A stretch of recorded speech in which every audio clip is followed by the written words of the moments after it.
तो आखिर लोग पूछते हैं महाराज जी एक लोटा जल सारी समस्या का हल, ये कैसे हो सकता है? उसका एक कारण है, मंदिर में रखे हुए जल को जब ब्राह्मण देवता पंडित जी हमारे हाथ में चरणामत जान कर देते हैं, उस जल को हम पीते हैं तो हमारी अकाल मृत्यु जैसे टलती है, अकाल मृत्यु का हरण हो जाता है। उसी तरह जब हमारे घर में मटके में, हंडे में, पानी की टंकी में जो पानी भरा रहता है, जल भरा रहता है, और हम एक लोटा जल उसमें से भर कर लेकर जाते हैं, तो दिन भर हमारे घर में जो चर्चा होती है, दिन भर हमारे घर में जो तकलीफें होती है, दिन भर हमारे भीतर जो दुख तकलीफ होती है, हमारे मन की बात हमारे घर के पानी के हंडे में, तरंगों में चली जाती है। और जब हम लोटा भरकर जल शिव को चढ़ाते हैं तो शंकर जी हमारे उस जल से समझ जाते हैं कि इसको तकलीफ कितनी है, और बाबा दुख मिटाना प्रारंभ कर देते हैं।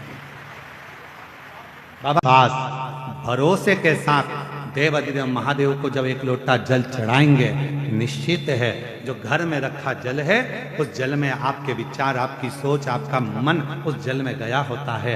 क्या घर में चल रहा है, वो जल में तरंगे पड़ी होती हैं, और वो जल जब शिव जी को चढ़ता है तो मेरा बाबा आपके धीरे धीरे दुख हरना प्रारंभ कर देता है, तकलीफ हरना प्रारंभ कर देता है। जिस घर में से एक लोटा जल देवाधिदेव महादेव को चढ़ाने के लिए निकलता है, घर के अंदर से एक लोटा जल निकलकर जब शंकर के मंदिर में जाता है, उसी समय पर 3 दोष उसके घर के समाप्त हो जाते हैं। पहले नंबर का, घर के अंदर से जल गया तो वास्तु दोष समाप्त हो गया। दूसरे नंबर पर घर के रसोई घर में, मटके में, हंडे में, टंकी में से जल गया तो पितृ दोष शांत हो गया। और तीसरे नंबर पर घर के अंदर से जब हम जल लेकर निकलते हैं, अपना दरवाजे से बाहर निकलते हैं शिव को जल चढ़ाने के लिए, तो काल सर्प दोष समाप्त हो जाता है। ये 3 दोष उसी क्षण समाप्त हो, ये 3 दोष उसी पल समाप्त हो जाते हैं। ये 3 दोष अपने आप उसी क्षण समाप्त हो जाते हैं। कोई तुमसे कहते कि तेरे घर में वास्तु दोष है, तुम्हारी ये बाथरूम गलत बनी है, सीढ़ियां गलत बनी है, छत गड़बड़ हो गई, सीढ़ियां गड़बड़ हो गई, ये गड़बड़ हो गया, वो गड़बड़ हो गया। लोग कह दे तुमसे कि तुम ये गड़बड़ है, वो गड़बड़ है, वो गड़बड़ है, उससे कह देना सारा गड़बड़ भले हो, पर मुझे पूर्ण भरोसा है जब एक लोटा जल लेकर मैं शंकर जी के मंदिर में जाऊंगी तो सारे दोष अपने आप मिटते चले जाएंगे। ये सारे दुख मेरे समाप्त होंगे, तकलीफें समाप्त होगी, कष्ट मिटेगा।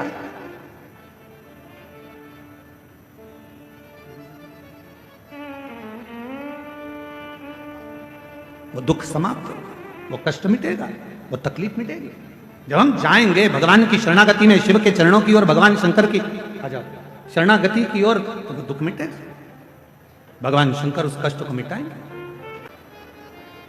जिस नारी का गर्भ अवस्था में अगर मालूम पड़े किसी नारी का गर्भ में गांठ आ जाती है, या बच्चादानी में खराबी हो जाती है, या गर्भाशय उसका खराब हो जाता है, या गर्भ में बच्चादानी में गांठ पड़ जाती है, या कहीं छाती में, चेस्ट में गांठ पड़ जाती है, तो प्रयास करो कोई एकांत में शिवलिंग हो, अपने घर से 2 लोटा जल भर कर ले गए। जब घर से लोटा भरकर जल लेकर जाओ तो घड़े पर घड़ा रखो, अर्थात जैसे एक घड़ा है उस घड़े पर दूसरा, मतलब एक लोटे पर दूसरा लोटा भरकर लेकर जाना। 5 दुर्वा, 5 बेलपत्र, 5 चावल के दाने, 5 कनेर के पुष्प, जो एकांत में शिवलिंग होता है वहां लेकर जाना चाहिए। पहले बाबा को जो तुमने 2 कलश जल लिया है, उस 2 कलश को, 2 लोटे को एक के ऊपर एक रखकर, अपना हाथ रखकर बाबा को अपने मन की कामना कर कर कि बाबा मेरे ये गर्भाशय में, मेरी बच्चादानी में या मेरे शरीर में गांठ पड़ गई है, बाबा इसको समाप्त कर दो। विनय कर कर, निवेदन कर कर कुंदकेश्वर महादेव का नाम लेकर एकांतेश्वर महादेव पर दोनों जल की धार एक साथ चढ़ा, और बाद में जो दुर्वा लेकर गए हो 5, वो शिव जी को चढ़ समर्पित करें। बेलपत्र भगवान शंकर को समर्पित करें, कनेर के पुष्प शिव जी को समर्पित करें। मन की कामना कर कर कनेर के पुष्प को शिवलिंग के से उठाकर मां जगतजननी जगदम्बा अंबा का जो स्थान है, ये शिवलिंग शंकर जी का स्थान, ये जो गोल जलाधारी होती है, ये माँ पार्वती जी का स्थान है। जो कनेर का पुष्प शिव जी के ऊपर चढ़ाया है, उसको उठाकर पांचों पुष्प को जगत जननी जगदम्बा के चारों तरफ रख दीजिए। दुर्वा को उतारकर अशोक सुंदरी वाली जगह पर रख दीजिए और बेलपत्र को अपनी हथेली में रखकर शिव जी से प्रार्थना करो कि मेरे गर्भाशय में या मेरे शरीर में यहाँ गांठ है, बाबा इसे गला लो। विनती कर कर दुर्वा को उठा लो, चावल के दाने वहीं चढ़ा के रख दो शिवलिंग के ऊपर और दुर्वा बेलपत्र लेकर घर आ जाओ। 5 दिन तक सुबह एक दुर्वा, शाम के समय बेलपत्र प्रदोष काल में चबा चबा कर खाना प्रारंभ करो। 5 दिन के बाद 15 दिन इंतजार कर कर वापिस जांच कराओ, धीरे धीरे गठान गलना प्रारंभ हो जाए, गांठ गलेगी। डॉक्टर का इलाज साथ में चलने दो, जांचें चलने दो, जो इलाज चल रहा है उसको चलने दो। पर अगर कहीं किसी नारी को गर्भाशय में, बच्चादानी में अगर कोई खराबी हो जाती है या गर्भाशय में हो जाती है या कहीं गांठ पड़ जाती है, तो वो शिव की आराधना करे, साधना। शिव शिव। एक पत्र है, अच्छा है, देखिए।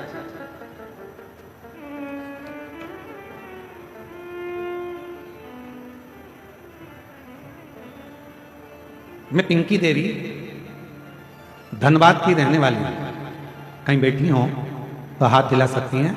पिंकी देवी धनबाद से, कहीं बैठी हो तो हाथ हिला सकती हैं। और यदि आई हो तो एक बेलपत्र लेने के लिए आ सकती हैं। पिंकी देवी, मैं धनबाद की रहने वाली हूं। पत्र को एलईडी पर आप लोग पढ़ सकते हैं। मेरी शादी 2006 में हुआ था, उसके बाद मेरी कोई संतान नहीं हुई, तो मैंने इलाज करवाना शुरू किया। सभी डॉक्टरों का इलाज करवाया पर कोई फल नजर नहीं आया। आखिरी में टेस्ट पे भी करवाया तो भी संतान का सुख नहीं आया।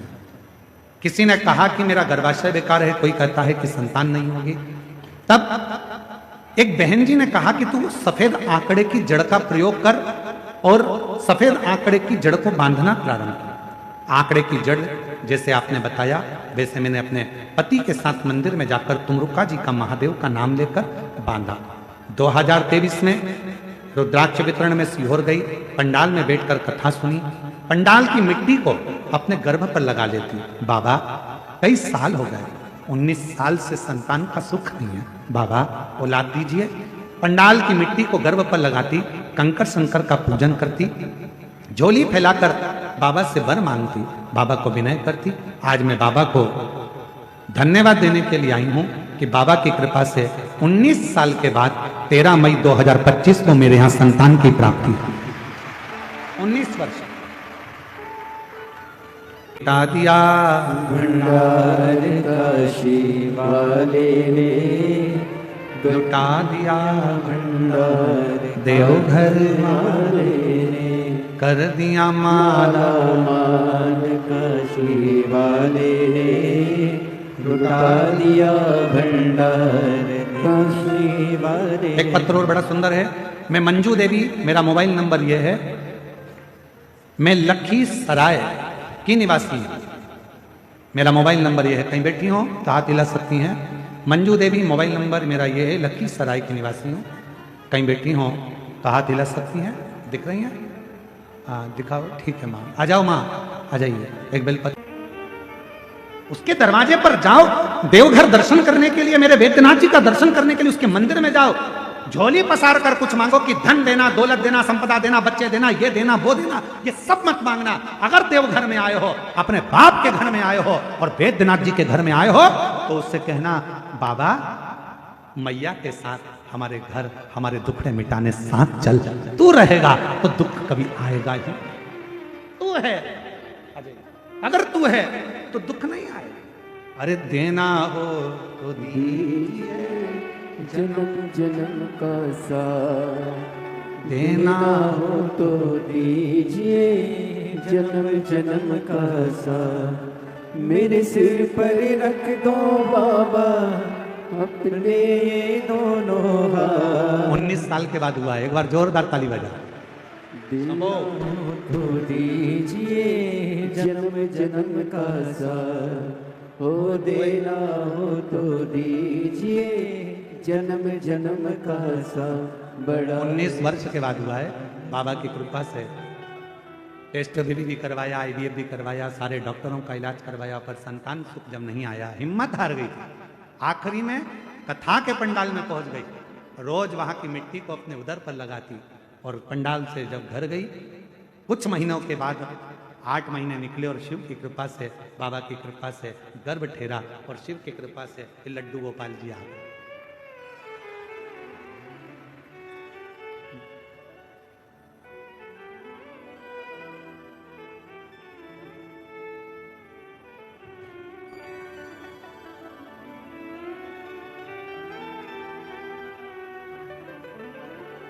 देना तो दीजिए जन्म जन्म का साथ। आप मांगो, जाओ मेरे बाबा के दरवाजे पर, देवघर बाबा के दरवाजे पर, बाबा बैद्यनाथ के दरवाजे पर मेरी माई और मेरे बाबा दोनों बेटे, दोनों बेटे। उसको विनय करो, निवेदन करो, विनती करो, देगा, लुटाएगा, खाली नहीं भेजेगा, दिए बिगर नहीं भेज सकते। करेगा तो दुनिया में ऐसा कोई काम नहीं है जो हो नहीं सकता। सबके हाथ जोड़कर देख लो, सबको प्रणाम कर कर देख लो, सबके दरवाजे पर घूम कर देख लो, सबसे विनय कर कर देख लो। अगर मेरे भोले बाबा जैसा कोई भोला मिल जाए तो जरूर बताना। इतना सरल, इतना सहज, इतना सरल, इतना सहज। उसे ना 56 भोग चाहिए, ना लड्डू पेड़ा चाहिए, उसे ना तुम्हारा दिखावा न चाहिए, और ना उसको आडंबर चाहिए।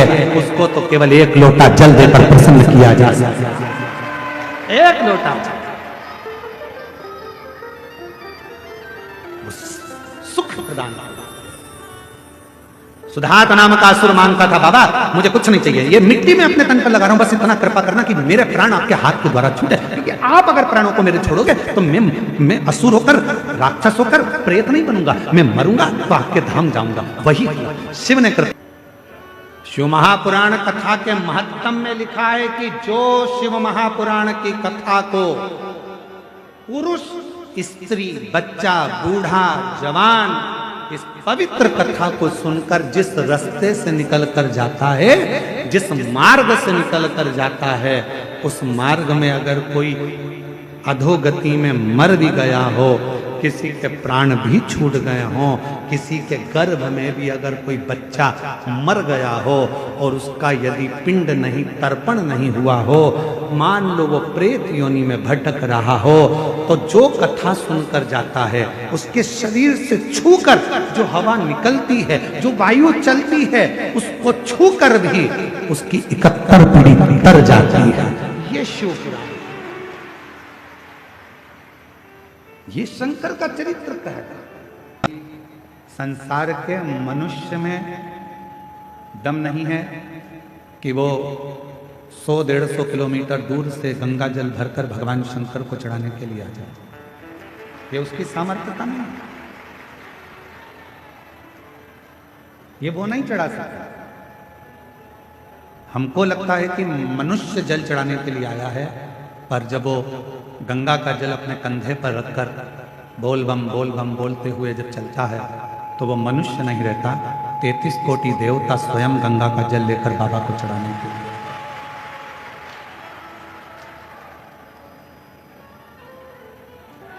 और उसके मुख पर हमेशा भगवान शिव का ही नाम रहता है। पूरी दुनिया में कोई एक ऐसा तीर्थ बता दो जिसका नाम घर से जुड़ा हो। पूरी दुनिया में ऐसा कोई तीर्थ नहीं है जिसका नाम घर से जुड़ा हो। केवल एक तीर्थ है, वो देवघर है, जो घर से जुड़ा हुआ है। और इस स्थान का नाम भी भगवान शंकर का धाम है, भगवान शिव का धाम है, तो यहाँ का नाम तो बाबा घर होना था, यहाँ का नाम तो बाबा के नाम पर होना था, पर यहाँ का नाम क्या है? बाबा घर नहीं है। यहाँ क्या नाम है? जम के बोलो, देवघर। देवघर मतलब 33 कोटि देवताओं का यदि कोई घर है तो वो ये देवघर है, बाबा का स्थान। ये देवघर की पवित्र धरा।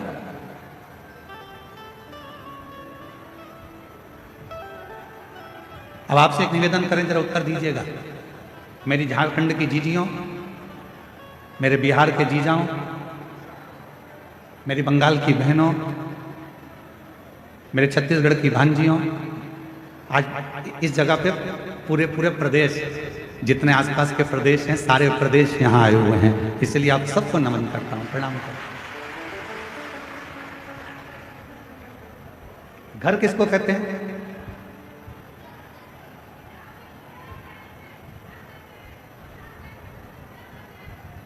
शिव महापुराण की कथा कहती है, घर किसको कहते हैं? जहां पर हमारे माता पिता रहते हैं। फिर वो एक किराए का भी मकान है तो वो भी घर कहलाता है। जहां माँ बाप रह रहे हैं, जहां माता पिता रह रहे हैं, उसको घर कहा जाता है। तो किसी ने इंद्रदेव से पूछा कि इंद्रदेव ये बताओ, गरुण वरुण सारे देवता मिल मिलकर सब देवघर जा रहे हैं, वैद्यनाथ जी की पावन धरा पर जा रहे हैं, ऐसा क्यों? तो कहा वो घर है। किसका घर? तो कहा सारे देवताओं का घर, क्योंकि वहां जगत के माता पिता स्वयं भगवान शिव और सती उस भूमि पर भगवान शंकर पार्वती के साथ विराज हैं। भगवान देवाधिदेव महादेव स्वयं माता सती के साथ विराज। और तेरी कृपा बिना न हिले एक भीड़ू लेते ही श्वास, तेरी कृपा से तनु तनु बखान क्या करूं मैं राहों के ढेर का, चपटी भभूत में है खजाना कुबेर का। हे गंगाधर मुक्तिवार ओमकार तू, भोले ओमकार तू, आयो शरण तिहारी शंभु तार तार तू। शिव कथा कर रही है। जिस पवित्र धरा पर स्वयं देवता भी आने को तरसते हो, ऐसी धरा पर आप और हम बैठकर शिव महापुराण की कथा का लाभ ले रहे हैं। और ये कथा कोई साधारण नहीं है। आप अपनी बुद्धि में, अपने चित्त से ये निकाल देना कि आप कथा सुनने के लिए गए। आप अपने विवेक से ये निकाल देना कि हम शिव महापुराण की कथा सुनने के लिए देवघर गए। आप अपने विवेक में ये रखना कि हम देवघर में कथा सुनने के लिए नहीं, हम देवघर में अपने पिता से अपने मन की बात करने के लिए इस भूमि पर आ रहे हैं। अपने बाप से, अपने पिता से जो बात करना है, हमें यहाँ बैठकर 7 दिवसीय शिव महापुराण की कथा में अपने जीवन को सार्थक बनाने का प्रयास करें। और इन 7 दिन में हम बाबा से अपने मन की बात कैसे कह सकते हैं और अपना दिल की बात बाबा से कहकर अपनी झोली कैसे भर सकते हैं, ये आपको सीखना। पड़ोसी शोर मचाएगा, पड़ोसन कुछ बोलेगी, पीछे खड़ा हुआ व्यक्ति कुछ बोलेगा, उस समय पर उसके पांव पड़कर कहना मुझे कथा सुन लेने दो, बहुत दूर से आई हूँ बाबा के धाम में कथा सुनने के लिए। 3 घंटे की कथा में से आधा घंटा आशीष जी ले लेते हैं, 2.5 घंटा मिलता है। उस 2.5 घंटे में मुझे मेरे बाबा से बहुत कुछ कहना है और मेरे बाबा की बहुत कुछ सुनना है, जिससे 3 महीने के अंदर मेरा बाबा मेरा दुख काट देगा और फिर मेरा मन आनंद, ये कहना। और यहाँ कथा केवल शिव की नहीं होगी, यहाँ कथा केवल भगवान शंकर की नहीं होगी, यहाँ कथा माता सती की भी, शिव की भी और माँ गंगा की भी, तीनों का क्रम इस कथा में चलता है।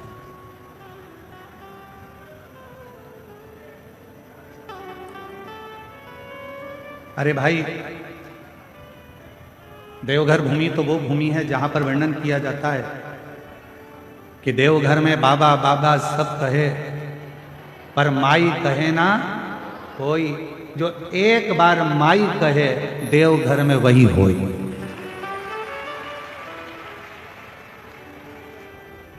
सारे ज्योतिर्लिंगों का दर्शन करिएगा। वहां पर जब पूजन होती है तो सीधे शंकर जी के ऊपर जल चढ़ाया जाता है, शिव जी के ऊपर बेलपत्र चढ़ाई जाती है, शिव जी के ऊपर दूध चढ़ाया जाता है, शिव जी के ऊपर पंचामृत चढ़ाया जाता है, शिव जी के ऊपर दही, शहद, घृत, शक्कर सब शिव जी पे चढ़ाई जाती है।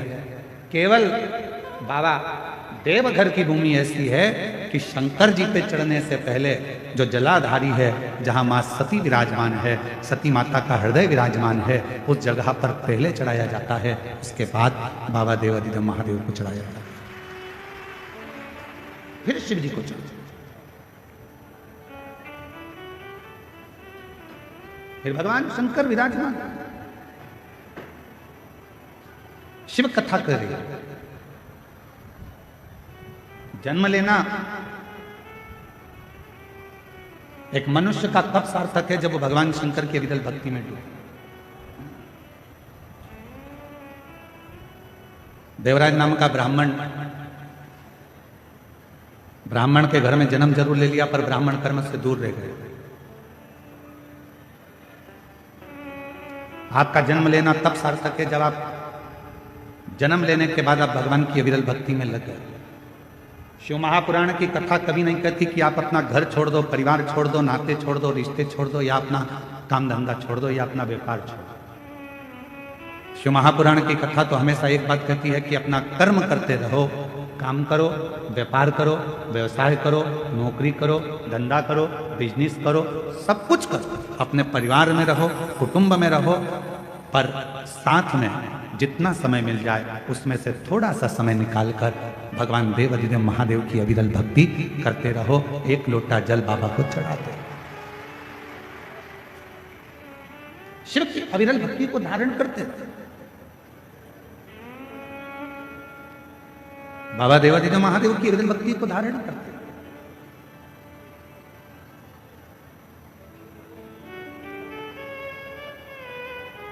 कोई तुमसे कह भी दे कि अपना घर छोड़कर मंदिर में जाकर बैठ जाओ तो बिल्कुल मत बैठना, कह देना सियोर वाले बाबा ने मना करा, हम तो नहीं बैठते।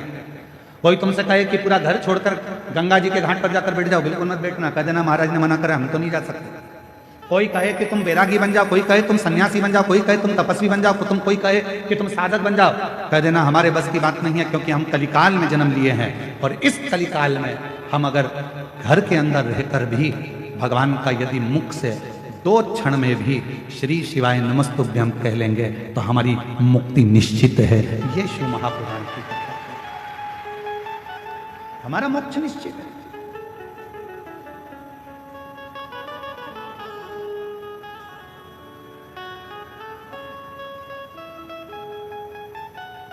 एक सोशल मीडिया पर, यूट्यूब पर, सोशल मीडिया पर, मोबाइल पर ज्ञान देना सरल है, पर उस ज्ञान को अपने अंदर उतारना बड़ा कठिन है।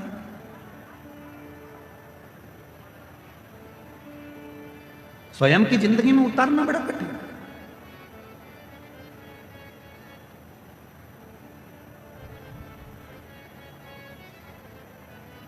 कई लोग कहते हैं शांति रखो, शांति रखो, शांति रखो, पर अपने अंदर ही शांति नहीं आ पाती। अब यहाँ इतने कथा सुनने के लिए मेरी जीजियां, मेरे जीजा, मेरी बेटियां, बेटा, मेरी माता, मेरे बुजुर्ग माता पिता इस पवित्र कथा में आए हैं। 10 तारीख से आप सब ने अपनी अपनी जगह संभाल ली। बोलो सही है कि गलत है? 10 तारीख से जगह संभाली है और 14 तारीख से कथा चालू हो रही है। और हमको सूचना मिली कि कल 13 तारीख को रात्रि को 11 बजे ये पूरे पंडाल फुल हो चुके थे और लोग रोडों पर बैठना प्रारंभ कर दिए। देखा नहीं? किसके लिए आए हो? सियोर वाले महाराज के लिए नहीं। आप किसी व्यक्ति और विशेष के लिए नहीं आए। आप आए हो शंकर भगवान को अपने मन की बात कहने के लिए और शिव जी का वर प्राप्त करने के लिए। सियोर वाला महाराज आपको कुछ नहीं देगा। आप गलतफहमी में मत रहना कि सियोर वाला महाराज आपको कुछ दे देगा, कुछ नहीं। हमारी सामर्थ्यता नहीं है कि हम दे सकें, पर मेरे देवघर वाले बाबा की इतनी सामर्थ्यता है कि दुनिया का सारा सुख आपको दे सके। मेरे भोले बाबा की वो सामर्थ्यता है कि कोई आया खाली नहीं गए।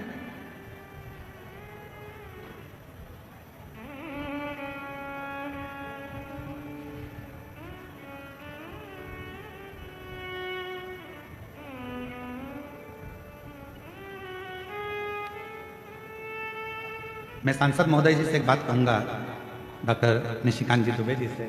दुबे जी, यहाँ एक जमशेदपुर की जीजी खड़ी है, ये खड़ी है, ये जमशेदपुर में कथा करा अकेली, और इन्होंने कहा गुरुजी हमारे जमशेदपुर में हम कथा तो करा लेंगे पर इतने लाखों भक्तों का हम भोजन नहीं करा पाएंगे। हमने इन दीदी से कहा कि तुम वेद बाबा देव घर जाओ और वहाँ पे पीला चावल देकर वहाँ का एक चावल उठा कर ले आना और एक बेलपत्री लाकर एक छोटा सा टेंट लगाकर वहाँ रख देना। तुम ना हलवाई करना, ना तुम अनाज रखना, बाबा देवघर वाला आएगा और पूरा भंडारा कर कर जाएगा। और पूछो उनसे, सांसद जी ये दीदी ने एक छोटा सा टेंट लगाया, माँ ना हलवाई करा भोजन बनाने वाला और ना भंडारे की तैयारी करी, बस लिख दिया भोजनशाला। और कोई बाहर से एक टीम आई 15 लोगों की हलवाईगिरी करने के लिए, ना जाने कहां से आई थी और कहां से गाड़ी भरा भरा कर चावल आता गया, अन्न आता गया और भंडारा चालू हो गया और कथा चलती रही। आज तक इस बहन को भी नहीं मालूम कि भोजन किसने बनाया था। आज तक इस बहन को भी नहीं मालूम कि भोजन लाया कौन था, अन्न कौन लाया, सामान कौन लाया, चूल्हा किसने जलाया, भट्टी कौन ने जलाई, किसने मिठाई बनाई, किसने चावल बनाया, किसने भाजी बनाई, किसी को नहीं मालूम। अब ये बहन एक दिन सीओर आकर बोली कि गुरुजी वहां भोजन बनाने के लिए क्या आपकी टीम आई थी? हमने कहा नहीं, हमारा बाबा आया था और वो बनाकर गया और सब। यहाँ किसी की सामर्थ्यता नहीं है, करता वही है। आप और हम तो केवल एक निमित्त मात्र, और ये हमारी और आपकी केवल एक निमित्तता है। आज हमारे सांसद जी जब आए तो उन्होंने एक ही बात की, गुरुजी हम बाबा की आज्ञा से, देवघर वाले बाबा की आज्ञा से कथा सुनने के लिए एक दिन के लिए हम यहाँ पहुंचे। और अभी आपने माइक पे भी कहा कि 7 दिन कथा चलेगी, मैं कहीं पर भी रहूंगा पर कथा वहां पर रहकर सुनूंगा।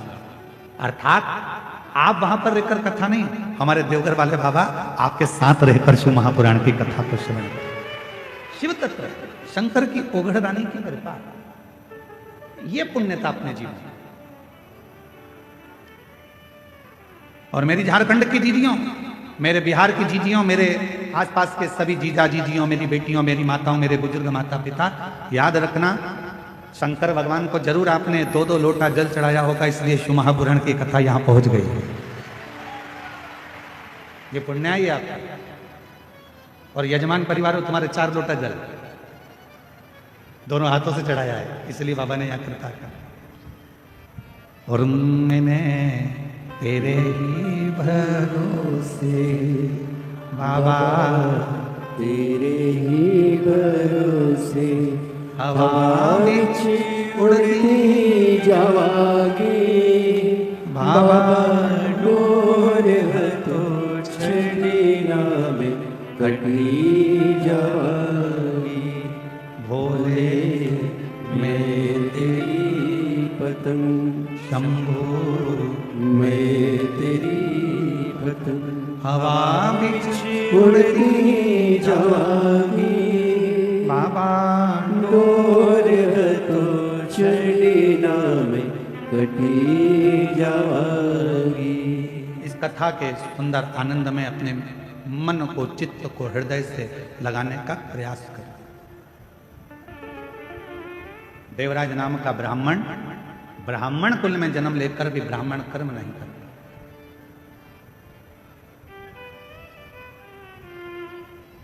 मानव का देह मिल जाए और मानव का देह प्राप्त कर भी यदि हम अच्छा कर्म ना कर पाए तो हमारा जीवन बेकार।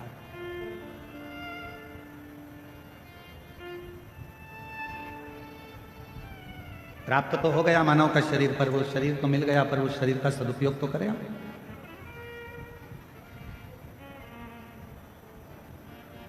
कोई 5 दिन के लिए, कोई 7 दिन के लिए, कोई 3 दिन के लिए, कोई 2 दिन के लिए, कोई 4 दिन के लिए इस कथा के पंडाल में आया। केवल कथा के पंडाल में ना रहकर देवघर बाबा के दर्शन भी करो, कथा भी सुनो, प्रणाम भी करो, नमन भी करो और उससे विनय भी करो। सेवा करने का मौका मिल जाए तो सेवा भी,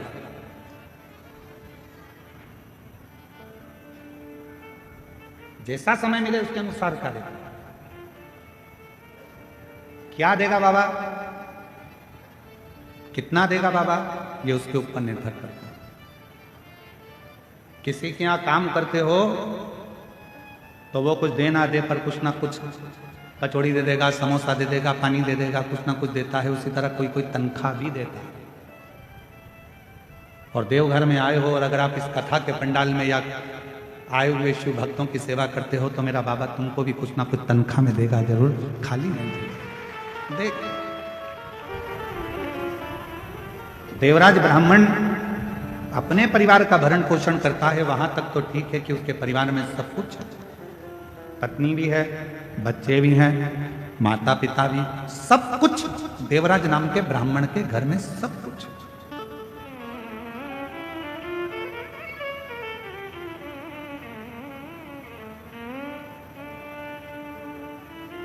पर कोई संगति, एक संगत, अच्छे की संगत मिल गई तो जिंदगी बना देती है और बेकार की संगत मिल गई तो जिंदगी बिगाड़ देती है। एक हमारे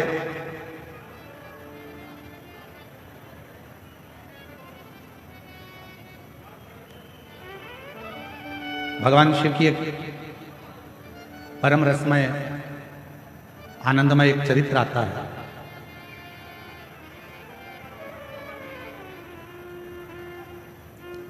जम्मू कश्मीर में, जम्मू से लगभग 130 किलोमीटर की दूरी पर एक महादेव का मंदिर है जिसका नाम है सुध महादेव। कौन सा महादेव है? जम के बोलो, सुध महादेव। आवाज नहीं आई, फिर से बोलो, सुध महादेव। जम्मू से लगभग 130 किलोमीटर की दूरी पर विराजमान है सुध महादेव, जम्मू कश्मीर। ये संगत के महादेव, जरा ध्यान दीजिएगा। इस कथा को हम क्यों सुना रहे हैं? क्योंकि संगति का असर क्या होता है। और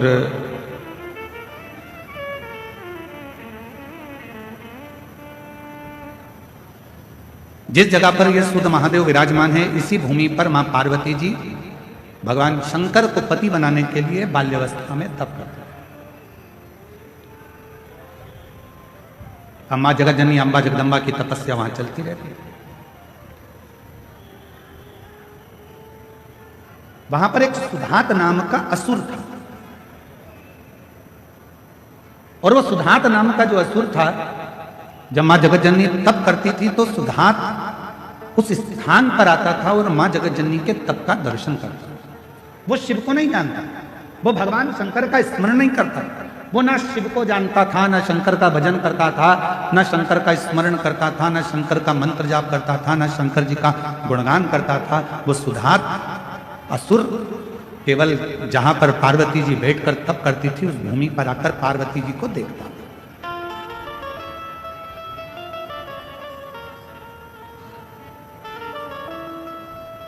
मां जगतजननी अपनी बाल्यावस्था में शिव भक्ति में लगी, भगवान शंकर की अविरल भक्ति धारण कर रहे हैं।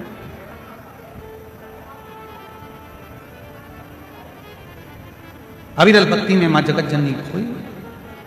अब सुधात ने एक बार विचार करा, सुधात असुर ने विचार करा कि ये है कौन। तब स्मरण करके उसने पता करा कि यह हिमालय राज की बेटी पार्वती है, और बालू मिट्टी का शिवलिंग बनाकर, बालू का शिवलिंग बनाकर, मिट्टी का शिवलिंग बनाकर शंकर जी की आराधना कर, शिव की आराधना, भगवान शंकर की अविरल भक्ति को धारण कर। पार्वती जी को नहीं मालूम कि मुझे कौन देखता है।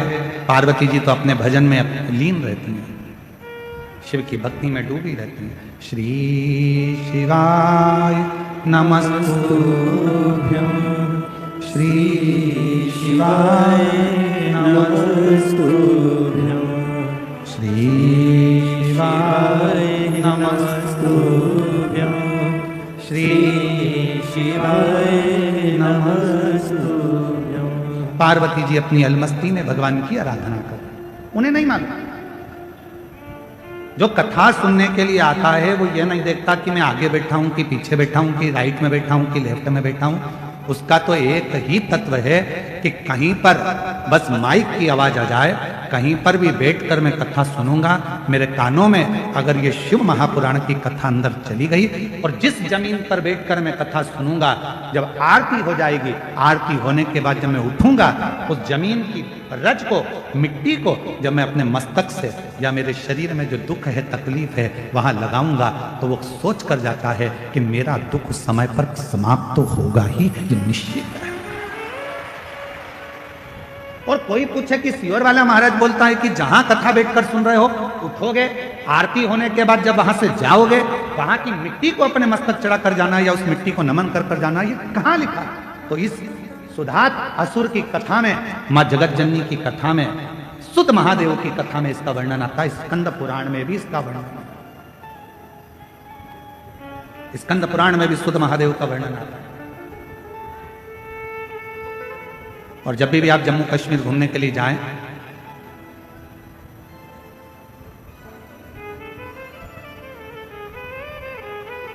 तो सुध महादेव का दर्शन करने जरूर जाएं। जम्मू से 130 किलोमीटर की दूरी सुध महादेव। संगत का असर किसको कहते हैं? जहां बैठकर आप भगवान शंकर के विलय भक्ति को धारण कर रहे हो, जहां बैठकर भगवान शंकर का मंत्र जाप कर रहे हो, जहां बैठकर शिव नाम ले रहे हो, जहां बैठकर भगवान शंकर का गुणगान कर रहे हो, उस मिट्टी की मूलता कितनी है? उस मिट्टी की एक पत्र है, अच्छा है।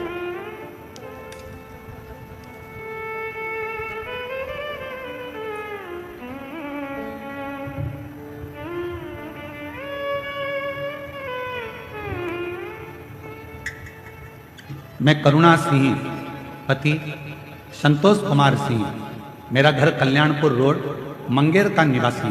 पत्र को एलईडी पर पढ़ाएंगे, आस्था चैनल पर भी पत्र चलेगा। यहाँ की टीवी से कर रहा हूं। मैं करुणा सिंह, पति संतोष कुमार सिंह, मेरा घर कल्याणपुर रोड, मंगेर का निवासी हूं। गुरुजी, भोले बाबा का मैं क्या बखान करूं, उनकी महिमा का अपरंपार। कहीं बैठी हो तो हाथ हिला सकती हैं। करुणा सिंह, पति संतोष कुमार सिंह, मेरा घर कल्याणपुर रोड, मंगेर का निवासी है। कहीं बैठे हो तो हाथ हिला सकते हैं। आप ही हैं? ऐसा एक बार हाथ हिला। हाँ जी, आ जाइए। एक बेलपत्र ले जाना, आ जाओ। धीरे धीरे आइए साइड से। भोले बाबा की महिमा का मैं क्या गुणगान करूं गुरुदेव? किसी के कहने पर टीवी के पास बैठकर 5 साल से शिव पुराण की कथा सुन रही हूं, और 2 कथा पंडाल में जाकर सुनी। एक खगड़िया, दूसरा मधेपुरा के पंडाल में कथा सुनी। गुरुदेव, बाबा से केवल एक ही चीज के लिए जाती थी कि मेरी बेटी बहुत मेहनत कर रही है, उसका गवर्नमेंट जॉब लग जाए। जितने जितने महाराजों को पत्रिका दिखाई, सबने मना कर दिया था कि इसकी सरकारी नौकरी नहीं लगेगी, इसके भाग्य में नौकरी नहीं है। तब मैंने कथा के 5 कथा जब टीवी पर सुनी तो ऐसा सुना कि पंडाल में बैठकर जो मांगा जाता है बाबा उसको देता है। तो मैंने भी विचार करा कि कथा के पंडाल में बेटी के साथ बैठकर कथा सुनूंगी और वहां की मिट्टी को सिर चढ़ाकर विनय करूंगी, और बेटी और हम कथा के पंडाल में बैठकर निवेदन करें। आपने कथा में कहा था कि अपनी मेहनत को 4 गुना बढ़ाओ, इतना परिश्रम करो कि रात दिन एक कर दो, और फिर आखिरी में शहद बेलपत्र लगाकर शिव को चढ़ाकर चले जाओ। बाबा लाज जरूर रखता है, और वही हुआ। आज बाबा की कृपा से पंडाल में कथा सुनने का फल क्या मिलता है, आज मेरी बेटी का बिहार पुलिस में सिलेक्शन हो गया। मैं बाबा को यहाँ नमन करने के लिए आया। 9 मई 2025 की मेरिट लिस्ट में बाबा ने निकाला। मेरी बेटी का मैं फोटो भी लगा रही हूँ साथ में। शिव की कृपा किसको है, शंकर की उदारता किसको है, शिव तत्व किसको है। और जो जैसी भावना लाया वो ऐसा ही फल पाया, नहीं खालियों से लौटाया वो मन ही मन हर्षाया। और कर दिया माला हमारे काशी वाले रे, लुटा दिया भंडार काशी वाले रे। आप जिस भावना से, जो इच्छा रख कर, शुद्ध महादेव की कथा कर रहे हैं। सत्संग, अच्छी संगति, बुरी संगति का असर कैसे होता है, संगत का असर कैसे होता है, ये महादेव की कथा बताई। पार्वती जी बैठकर भगवान शिव की आराधना करती हैं, साधना करती हैं। और मां पार्वती जी जब भगवान देवादिदेव महादेव की आराधना साधना कर कर उठ जाती हैं। आज सुधात असुर ने विचार करा, जरा जहां ये लड़की बैठकर, ये कन्या बैठकर आराधना करती है, वहां की मिट्टी को जरा मैं थोड़ा सा लगा कर देखता हूं। उस मिट्टी को लगा कर कितना फल है मिट्टी का, जरा ध्यान दीजिएगा। जरा जहां बैठकर आप कथा सुन रहे हो, 7 दिन शिव महापुराण की कथा जहां चल रही है, उस भूमि का, उस मिट्टी का कितना प्रभाव, कितना फल उसमें, जरा विचार।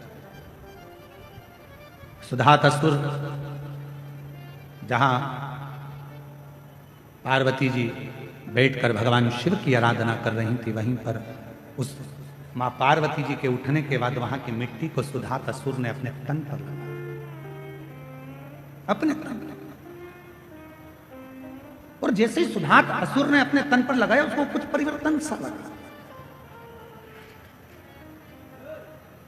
उसके जीवन में उसको परिवर्तन सा लगा।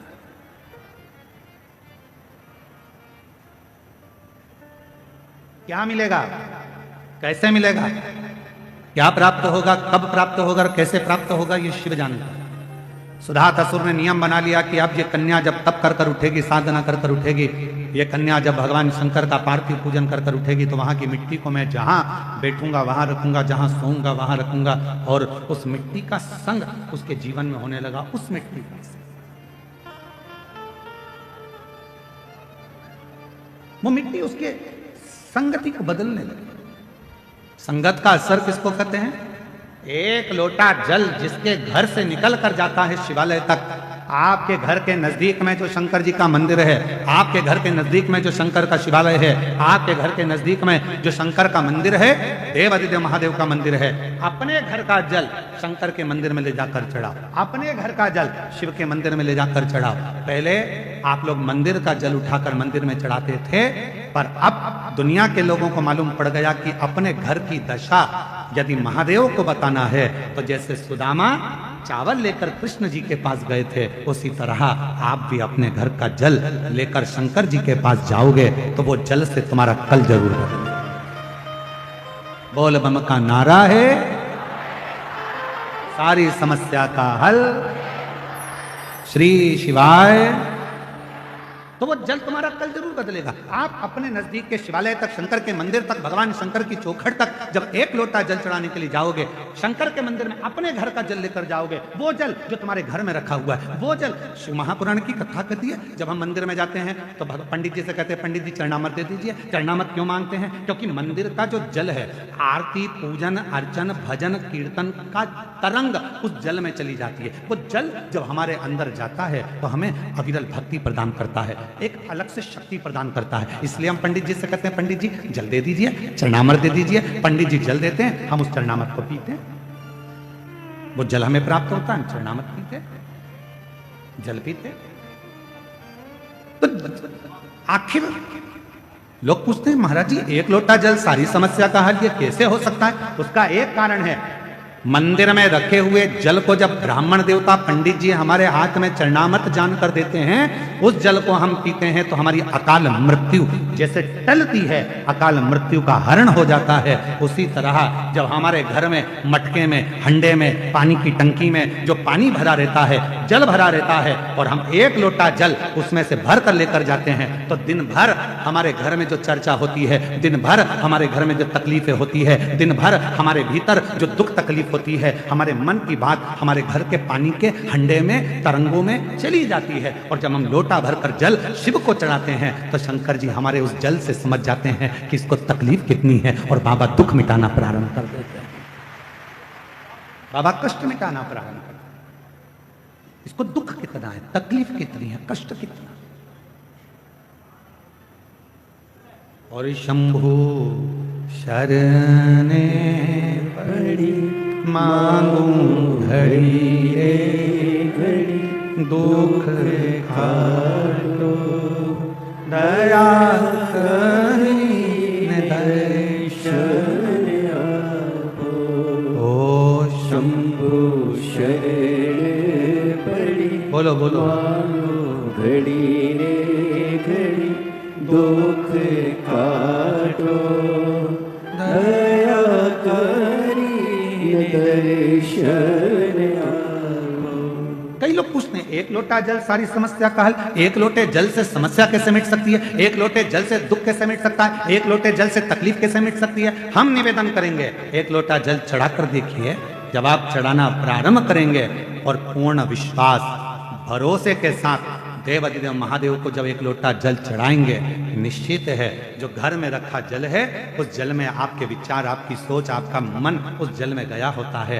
क्या घर में चल रहा है, वो जल में तरंगे पड़ी होती हैं और वो जल जब शिव जी को चढ़ता है तो मेरा बाबा आपके धीरे धीरे दुख हरना प्रारंभ कर देता है, तकलीफ हरना प्रारंभ कर देता है, दुख हरता है, कष्ट हरता है। सुधात नाम का असुर जहां पार्वती जी, जहां मां जगतजननी जगदम्बा अंबा मां पार्वती जी जहां बैठकर तब करती थी, वहां की मिट्टी को वो अपने तन पर धारण कर। सुधात असुर। अब लोग कहते हैं मिट्टी से ऐसा हो सकता है क्या, दुख मिट सकता है क्या, तकलीफ मिट सकती है? क्यों नहीं, क्यों नहीं मिट सकता? एक असुर जो देवताओं को परेशान कर रहा है, एक असुर जो गंधर्वों को परेशान कर रहा है, एक असुर जो अप्सराओं को परेशान कर रहा है, एक असुर जो सबको कष्ट दे रहा है, और केवल मां जगतजननी के उठने के बाद उस मिट्टी को वो अपने तन पर धारण कर लेता है तो उसकी जिंदगी में इतना बदलाव हो जाता है कि वो शंकर की भक्ति की ओर जुड़ता चले जाता है। जुड़ कितना फल है। जिस घर में से एक लोटा जल देवाधिदेव महादेव को चढ़ाने के लिए निकलता है, घर के अंदर से एक लोटा जल निकलकर जब शंकर के मंदिर में जाता है, उसी समय पर 3 दोष उसके घर के समाप्त हो जाते हैं। पहले नंबर का, घर के अंदर से जल गया तो वास्तु दोष समाप्त हो गया। दूसरे नंबर पर घर के रसोई घर में मटके में, हंडे में, टंकी में से जल गया तो पितृदोष शांत हो गया। और तीसरे नंबर पर घर के अंदर से जब हम जल लेकर निकलते हैं, अपना दरवाजे से बाहर निकलते हैं शिव को जल चढ़ाने के लिए, तो काल सर्प दोष समाप्त हो जाता है। ये 3 दोष उसी क्षण समाप्त हो, ये 3 दोष उसी पल समाप्त हो जाते हैं। ये 3 दोष अपने आप उसी क्षण समाप्त हो जाते हैं। कोई तुमसे कहे कि तेरे घर में वास्तु दोष है, तुम्हारी ये बाथरूम गलत बनी है, सीढ़ियां गलत बनी है, छत गड़बड़ हो गई, सीढ़ियां गड़बड़ हो गई, ये गड़बड़ हो गया, वो गड़बड़ हो गया। लोग कह दे तुमसे कि तुम ये गड़बड़ है, वो गड़बड़ है, वो गड़बड़ है, उससे कह देना सारा गड़बड़ भले हो, पर मुझे पूर्ण भरोसा है जब एक लोटा जल लेकर मैं शंकर जी के मंदिर में जाऊंगी तो सारे दोष अपने आप मिटते चले जाएंगे। ये सारे दुख मेरे समाप्त होंगे, तकलीफें समाप्त होगी, कष्ट मिटेगा।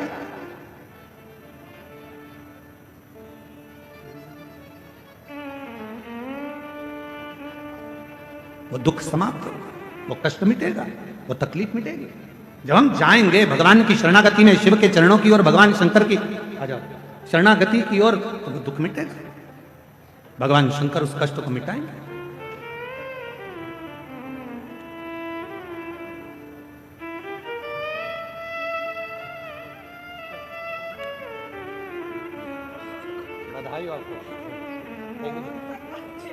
बाबा की कृपा दृष्टि है। अब ठीक है बाबा, सब साथ में।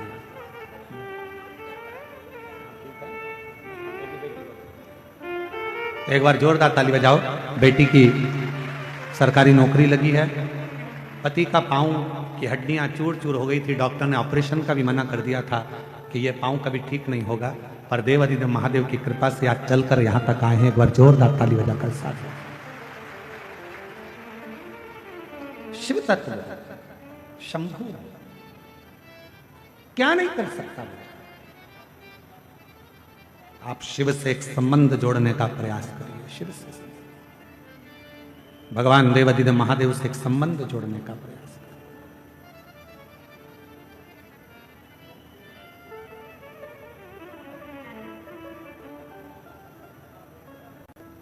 करिए। मांगा है भोलेनाथ से वरदान मांगा है भोलेनाथ से वरदान एक ही। तेरी कृपा बनी रहे जब तक है जिंदगी, तेरी कृपा बनी रहे जब तक है जिंदगी। मांगा है भोलेनाथ से वरदान एक ही। आप भी बोलो, मांगा है वरदान, तेरी कृपा बनी रहे जब तक है जिंदगी, तेरी कृपा बनी रहे जब तक है जिंदगी। मांगा है भोलेनाथ से वरदान एक ही। मांगा है भोलेनाथ से वरदान एक ही। संसार सागर में जब तक रहूं तेरी कृपा बनी रहे, मेरे जीवन के सारे दुख, सारी तकलीफ, सारा कष्ट, सारी बीमारी सब तू है, सब।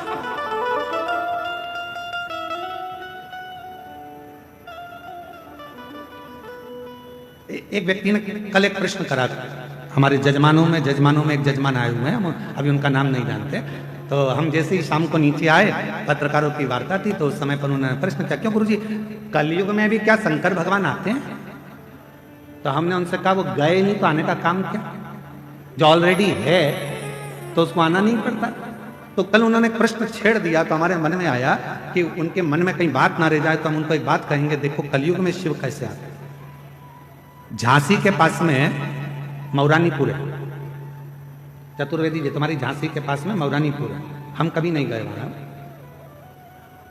और जब नेमी सारण जा रहे थे तो तुम्हारी झांसी से निकल कर गए थे, तो अन्न जरूर पाया था तुम्हारे यहाँ का। तो झांसी के पास में मौरानीपुर है। हमने कल्याण में ये पढ़ा है, कल्याण के अंक में हम आपको उस कल्याण अंक का नंबर भी देंगे कि कौन से अंक में हमने पढ़ा। कल्याण में हमने ये पढ़ा, गीता प्रेस गोरखपुर के, कि मौरानीपुर में, झांसी के पास मौरानीपुर है, मौरानीपुर में एक नारायण नाम का एक व्यक्ति ने उस लेख को कल्याण के अंक में लिखा। उसमें वर्णन किया कि मेरे दादाजी अनाज का काम करते थे, और दादाजी अनाज का काम करते थे, और मेरे दादाजी मौरानीपुर से अनाज लेते थे, और उस अनाज को लेकर हाथरस में बेचने के लिए जाते थे। हाथरस में उनका एक दादाजी का मित्र बन गया था जिसका नाम था हीरालाल। और हीरालाल के ना तो पत्नी थी ना बेटा था, परिवार के लोग केवल उससे काम कराते थे, वो कमाई का एक स्रोत बन चुका था, अवस्था ढलती जा रही थी, परिवार के लोगों ने उसको पूछना बंद कर दिया था। एक दिन नारायण के दादाजी जब अनाज बेचने के लिए मौरानीपुर से हाथरस गए तो हीरालाल से मिले, तो हीरालाल का चेहरा उतरा हुआ था। तो कहा, सेठ जी आपका चेहरा उतरा हुआ है? हाँ, मेरा कोई है नहीं, बहुत तकलीफ है, मेरे रिश्तेदार भोजन भी देते हैं तो ताना सुनाते हैं, धन के मीत हैं सारे, करूं क्या? हीरालाल जी से नारायण के दादाजी ने कहा कि आप मेरे साथ चलो, मौरानीपुर में रहना, मेरे बेटा बहू अच्छे हैं, मुझे भी भोजन देते हैं तो तुम्हें भी भोजन दे।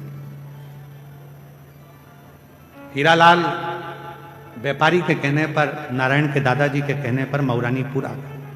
ये कलयुग की कथा है, इसी कलयुग की कथा, बहुत पुरानी नहीं, बहुत नई कथा, हजारों वर्ष पुरानी नहीं है, 500 वर्ष पुरानी नहीं है, ये कथा मात्र 300 वर्ष पुरानी मात्र।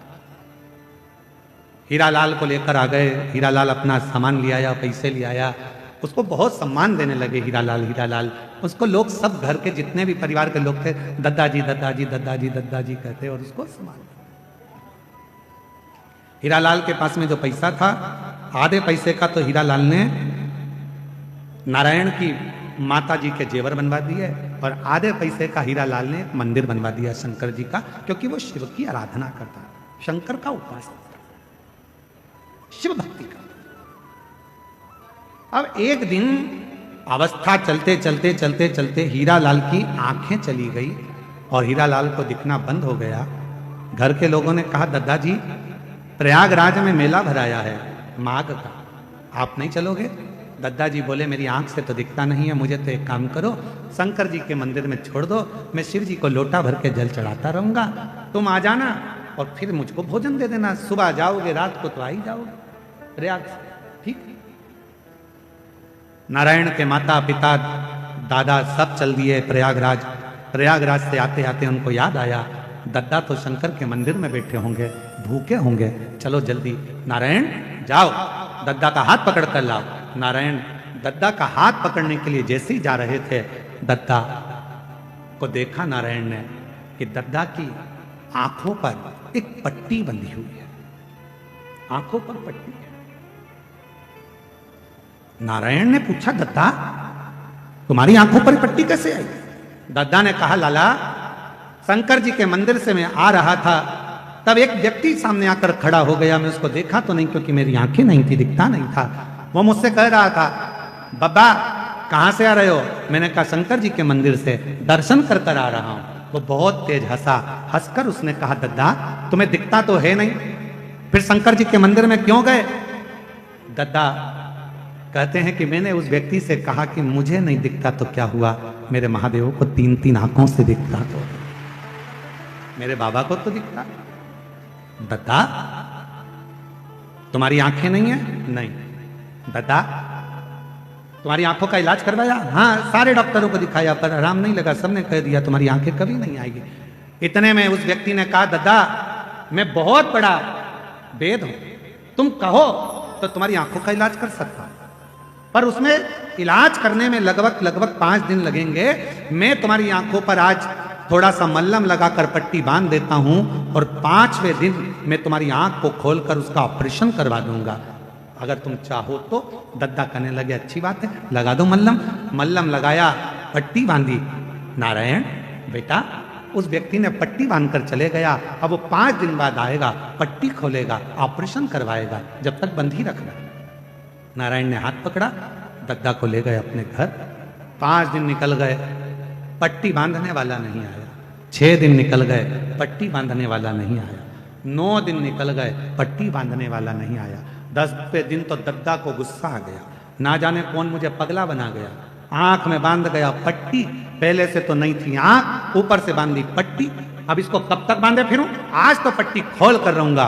और दद्दा ने दोनों हाथों से शंकर के मंदिर में बैठकर जो पट्टी खोली तो दद्दा की आंखों से शिवलिंग का दिखना प्रारंभ हो गया। दद्दा की आंख से शंकर का स्वरूप दिख रहा था। बेटा नारायण जल्दी आ, अरे मेरे मित्र को ला, मेरी आंखों से दिखना प्रारंभ हो गया। दद्दा आप तो कह रहे थे पट्टी बांधने वाले ने कहा है कि 5 दिन बाद आएगा, पट्टी खोलेगा, डॉक्टर के यहाँ लेकर जाकर ऑपरेशन कराएगा, तब तुम्हारी आंखों से दिखेगा। मुझे नहीं मालूम वो पट्टी बांधने वाला कौन था, मुझे नहीं मालूम मल्लम लगाने वाला कौन था, मुझे नहीं मालूम मेरी बुझी हुई रोशनी को दिखाने वाला कौन था, मैं नहीं जानता, मैं नहीं पहचानता। कौन जानता? मेरी जीजियों, मेरे जीजाओं, मेरी बेटियों, बेटाओं, मेरी माताओं, मेरे बुजुर्ग माता पिता तुल्य आप विराजमान हो। आपसे निवेदन करता हूं, यह मत सोचना कि आप कथा में आए हो, यह मत सोचना कि आप शिव महापुराण की कथा में पहुंचे हो, यह मत सोचना कि बाबा के देवघर में आप आए हो। आप किसी के घर में जाकर बता दो, नहीं जा सकते। पड़ोसी के घर में घुसकर बता दो, नहीं घुस सकते। जब तक पड़ोसी की आज्ञा ना हो तब तक तुम पड़ोसी के घर में नहीं जाते। मेहमान के घर की आज्ञा ना हो तब तक मेहमान के घर में नहीं जाते। उसी तरह देवघर में भगवान शंकर का घर है, उसकी आज्ञा के बिना तुम देवघर भी नहीं आ सकते। शिव की आज्ञा के बिना देवघर में पांव नहीं रख सकते। अगर देवघर की भूमि पर आए हो, शिव महापुराण की कथा सुन रहे हो, शंकर जी की कथा का रसतत्व ग्रहण कर रहे हो, तो ये तुम्हारी सामर्थ्यता नहीं, मेरे देवघर वाले ने अपना डमरू बजाया होगा और तुम्हें इशारा कर कर झाला देकर बुलाया होगा, तब तुम यहां शिव महापुराण की कथा सुनने के लिए बैठे हो। और किसी के घर में जाते हो तो खाली हाथ वापिस नहीं भेजता, शादी में जाओगे तो लिफाफा जैसे तुम देते हो तो वो विदाई में तुमको रिटर्न गिफ्ट देता है, साड़ी देगा, कपड़ा देगा, मिठाई का डब्बा देगा। बोलो देता है कि नहीं देता? मौसी के घर शादी में गए, भले तुमने दुल्हन को कुछ दिया, दूल्हे को कुछ दिया, पर मौसी के यहाँ से जाओगे तो कुछ तो देगा ना। अरे बोलो तो समझ देगा ना मौसी। मामा के जाओगे तो मामा जी देंगे, दादा दादी, ससुराल जाओगे तो ससुराल वाले देंगे, मायके जाओगे तो मायके वाले देंगे, कुछ ना कुछ विदाई में दिया जाता है। तो तुम देवघर की भूमि पर आए हो, तैयारी कर कर रखना, मेरा बाबा भी बिना विदाई के तुम्हें भेजेगा ना। वो नहीं भेजने वाला, वो साधारण नहीं है, वो शंभु साधारण नहीं है, वो भेजेगा। आए हो, पहुंचे हो, यहां साधारणता में नहीं पहुंचे।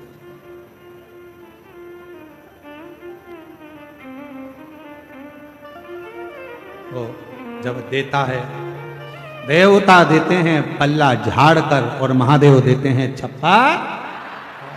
इसलिए तेरे डमरू की धुन सुन के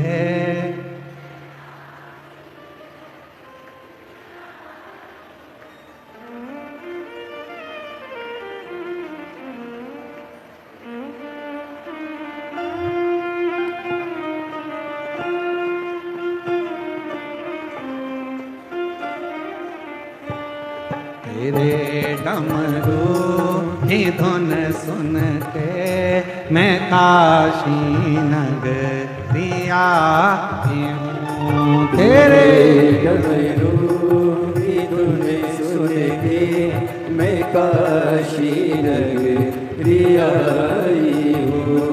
तेरे डमरू की धुन सुन के मैं काशी नगरिया हूँ। तेरे डमरू की धुन सब गाइए सब। हम सुख को अपना बनाना चाहते हैं, कि सुख हमारा बन जाए, सुख हमारा हो जाए।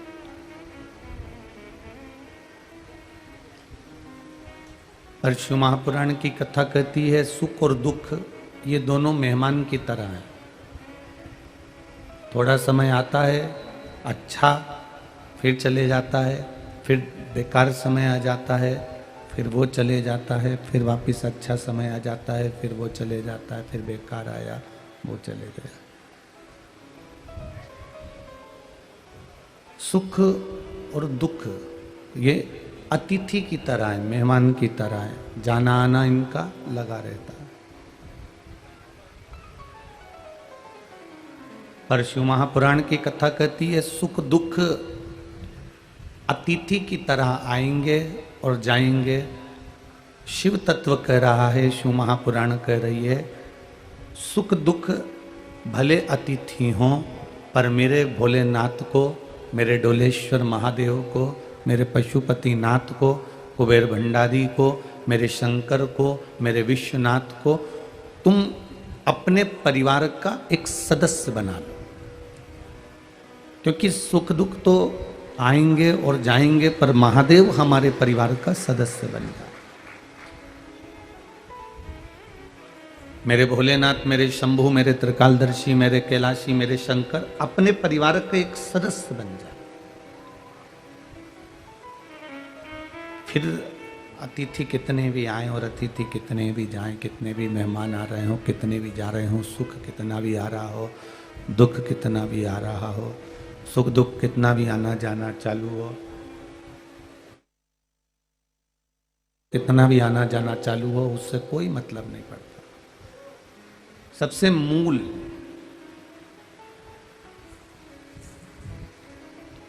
सबसे महत्वपूर्ण हमारा शिव का, हमारे परिवार का एक सदस्य बन जाना।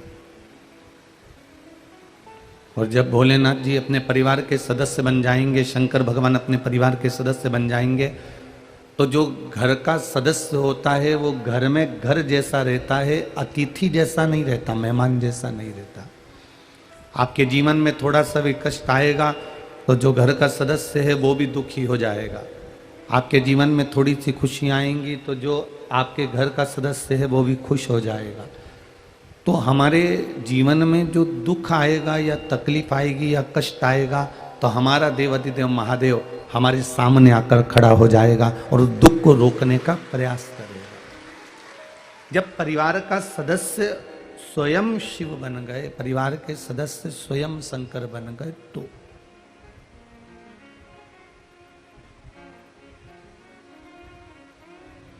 मैंने तेरे ही भरोसे, बाबा क्वालिटी नहीं आ रही है बिल्कुल भी, तेरे ही भरोसे हवा बिच उड़ती जावांगी, बाबा डोर हटो छड़ीला में कटी जावांगी, भोले मैं तेरी पतंग, शंभू मैं तेरी पतंग। अतिथि में और परिवार के सदस्य में अंतर होता है। अतिथि आया है तो वो केवल रहेगा, खाएगा, पिएगा, रुकेगा, कपड़े बदलेगा, मिलेगा, जुलेगा और चले जाएगा।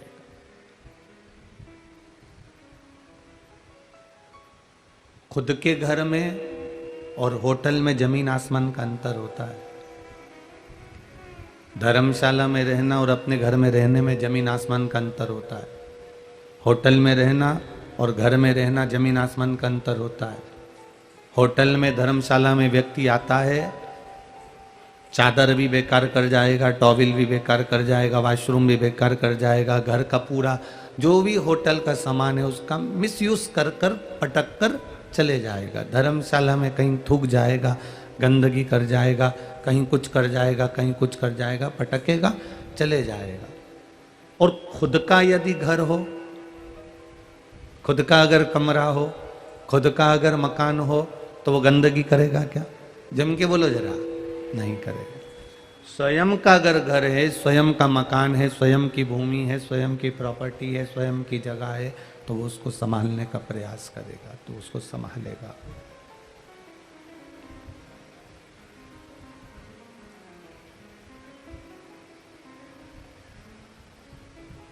परमात्मा जिस दिन हमारा हो गया, मेरा देवाधिदेव महादेव जिस दिन हमारा हो गया, मेरा उगड़दानी, त्रिकालदर्शी, कैलाशी, अविनाशी, मेरा डोलेश्वर महादेव जिस दिन हमारा हो गया, अपना हो गया, फिर जैसे अपने घर को हम संभाल कर रखते हैं, अपने कमरे को हम सजा कर रखते हैं, अपने घर को हम संजो कर रखते हैं, अपने घर की हम सफाई रखते हैं, जिस दिन इस आत्मा का मालिक परमात्मा हो गया, उस दिन इस शरीर को संभालने की जवाबदारी उस परमात्मा की हो जाती है। फिर वो उसको संभाल लेता है, फिर वो उसको संभाल लेगा। जवाबदारी उसकी हो गई, फिर अपनी जवाबदारी समाप्त हो गई। एक छोटा सा बच्चा टेबल पे से कूदता है, जब वो अकेला रहता है ना, कभी नहीं कूदता है। बच्चा जब अकेला रहेगा तो टेबल पे से कभी नहीं कूदेगा, कुर्सी पे से कभी नहीं कूदेगा, कहीं ऊंचे स्थान पर से कभी नहीं कूदेगा। जब उसके माता पिता बैठे हों, जब उसके माता पिता रह रहे हों, जब उसके माता पिता वहाँ सामने होंगे, तो वो ऊंची टेबल पे से भी कूद जाएगा, ऊंचे स्थान पे से भी कूद जाएगा, ऊंची जगह से भी कूद जाएगा, क्योंकि उसको मालूम है अकेला हूँ, कूदूंगा, कोई मुझे झेलने वाला नहीं रहेगा, कोई मुझे उठाने वाला नहीं रहेगा। पर जब उसके माता पिता सामने होते हैं, तब वो टेबल पे से कूद जाता है, पलंग पे से कूद जाता है, ऊंची जगह पे से कूद जाता है, क्योंकि उसको मालूम है कि सामने मेरे माता पिता बैठे हैं। हमको जिस दिन ये समझ में आ गया कि मेरे मस्तक पर, मेरे हृदय में, मेरे चित्त में, मेरे वृत्ति में, मेरे मन में मेरा महादेव बैठा है, तो आप भी कहीं पर भी कूद सकते हो। जब आपकी वृत्ति में आ जाएगा कि शिव मेरे साथ में है, भगवान भोलेनाथ मेरे साथ में है, तो आप कहीं पर भी कूद सकते हो। ये काम करना है, कर लूंगा, वो काम करना है, कर लूंगा। क्यों? क्योंकि काम मैं नहीं करता, प्रभु आपकी कृपा से सब काम हो रहा है। फिर मैं नहीं करूंगा, करेगा वो देवाधिदेव महादेव, क्योंकि आपके भीतर वो उतर कर बैठ गया, आपके अंदर वो आकर समा कर बैठ गया, आपकी चित्तवृत्ति में वो परमात्मा कर बैठ गया, आपकी बुद्धि में, आपके नयनों में, आपकी श्रवण शक्ति में, आपके हृदय में, सब जगह पर वही बैठा हुआ है। बस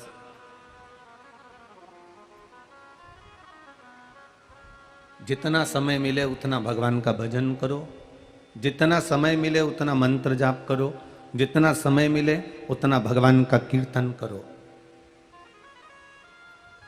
कम बोलो पर काम का बोलो।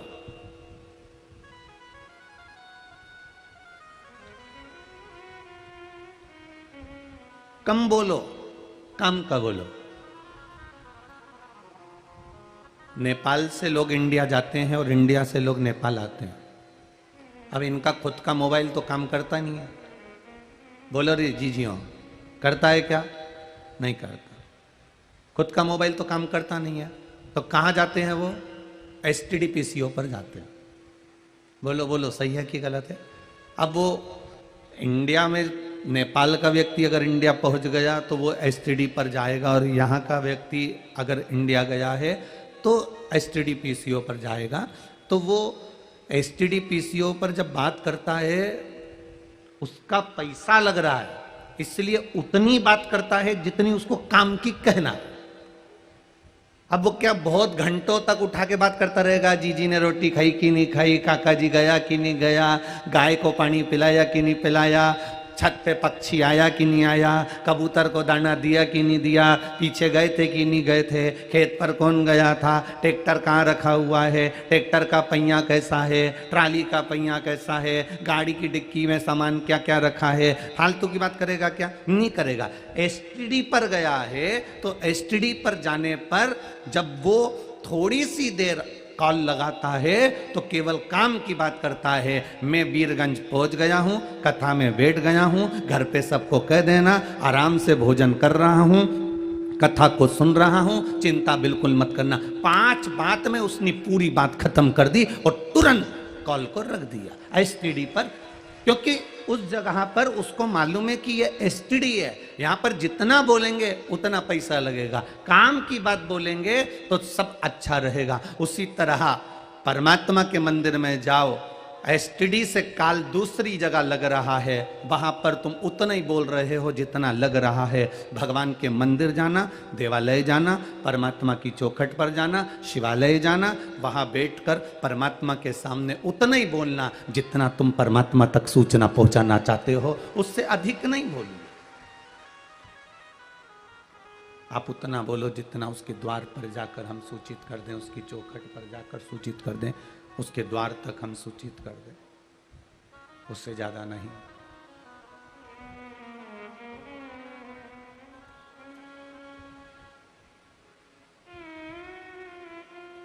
अभी आ रहे थे तो अच्छा, रोज कोई ना कोई, जितने भी खेतान परिवार के छोरे हैं ना, ये रोज बदल बदल के आते हैं। पहले दिन एक आया, दूसरे दिन 2 आया, तीसरे दिन 3 आया।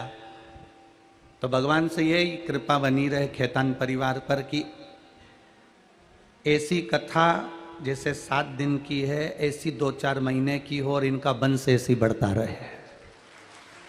छोरे हो ना के एक एक कथाओं का रस्तत्व। आज फिर वो बदल गया। आज वो काठमांडू से एक बालक आया था, क्या था, निखिल, हाँ वो बालक आया।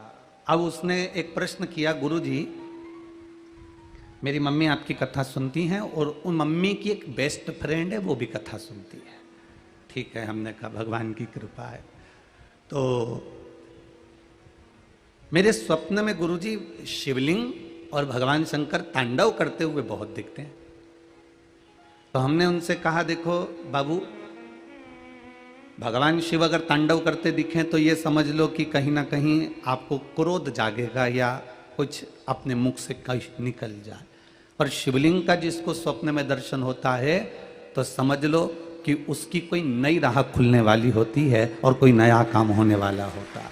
ये स्वप्न में अगर शिवलिंग दिख रहा है तो अब उस बालक ने कहा गुरुजी मैंने सपना देखा था, उसके बाद 15 दिन हो गए, अभी तक तो कोई राह नहीं खुली। अब बच्चे भी बड़े एबले और वो भी खेतान परिवार के, तो उन्होंने कहा अभी तक राह नहीं खुली। हमने उस बच्चे के लिए एक बात कहना चाहिए, पर कहते कहते कहते कहते कथा स्थल पर पहुंच गए तो हम बोल नहीं पाए। भगवान कब राह खोलता है? अब एक बात याद रखना, वो बालक अगर कथा सुन रहा हो तो ध्यान में रखना, और आप भी सुन रहे हो तो ध्यान रखना। पहले एक घड़ी चलती थी इतनी बड़ी, गोल कलर की, टेबल पे रखी रहती थी, उसको अलार्म घड़ी कहते थे। किस किस ने देखी है? सबने देखी है अलार्म घड़ी। उसमें चाबी भर दी जाती थी पीछे से, और पीछे से चाबी भर देते थे, उसमें चाबी भरने के बाद उसमें समय डाल देते थे, और वो घड़ी उस समय पर, जो समय उस घड़ी में डाला जाता था उस समय पर वो घड़ी जम के बोलो बज जाती थी। अब जिस समय पर तुम घड़ी की चाबी भर रहे हो उस समय घड़ी बजती है क्या? घड़ी की चाबी भरते समय घड़ी नहीं बजती, घड़ी में चाबी भरते समय घड़ी नहीं बजेगी, पर वो घड़ी की आदत है, जो समय तुमने घड़ी में डाला कि इतनी बजे बजना है, वो घड़ी बाद में उस समय पर बज जाती है जो समय आपको चाहिए था। उसी तरह हम आज स्वप्न देखते हैं, स्वप्न में शिवलिंग देखते हैं, हम आज शंकर जी के मंदिर जाते हैं, हम आज भगवान शंकर पर एक लोटा जल चढ़ाते हैं, हम आज भगवान शंकर को बेलपत्र चढ़ाते हैं। भले हमारा काम आज नहीं हो रहा, पर घड़ी कभी ना कभी तो बजेगी। तुम शंकर के मंदिर गए हो तो कभी ना कभी तो उसका फल मिलेगा।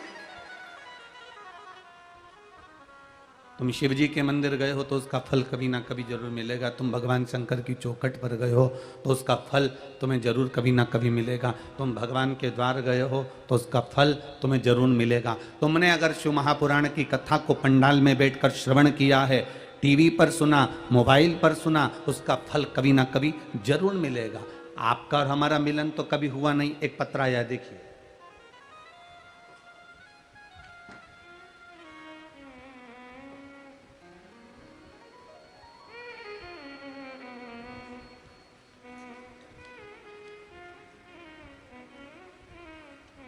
अंजना कोट, घर अंजना कोट, प्रखंड मोतीपुर, जिला मुजफ्फरपुर, बिहार की रहने वाली हूं। कहीं बैठी हो तो हाथ हिलाइएगा।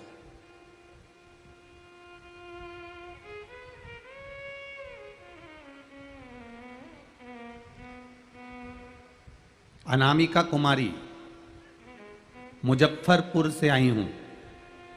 घर अंजना कोट, मोतीपुर, मुजफ्फरपुर। मोबाइल नंबर ये है।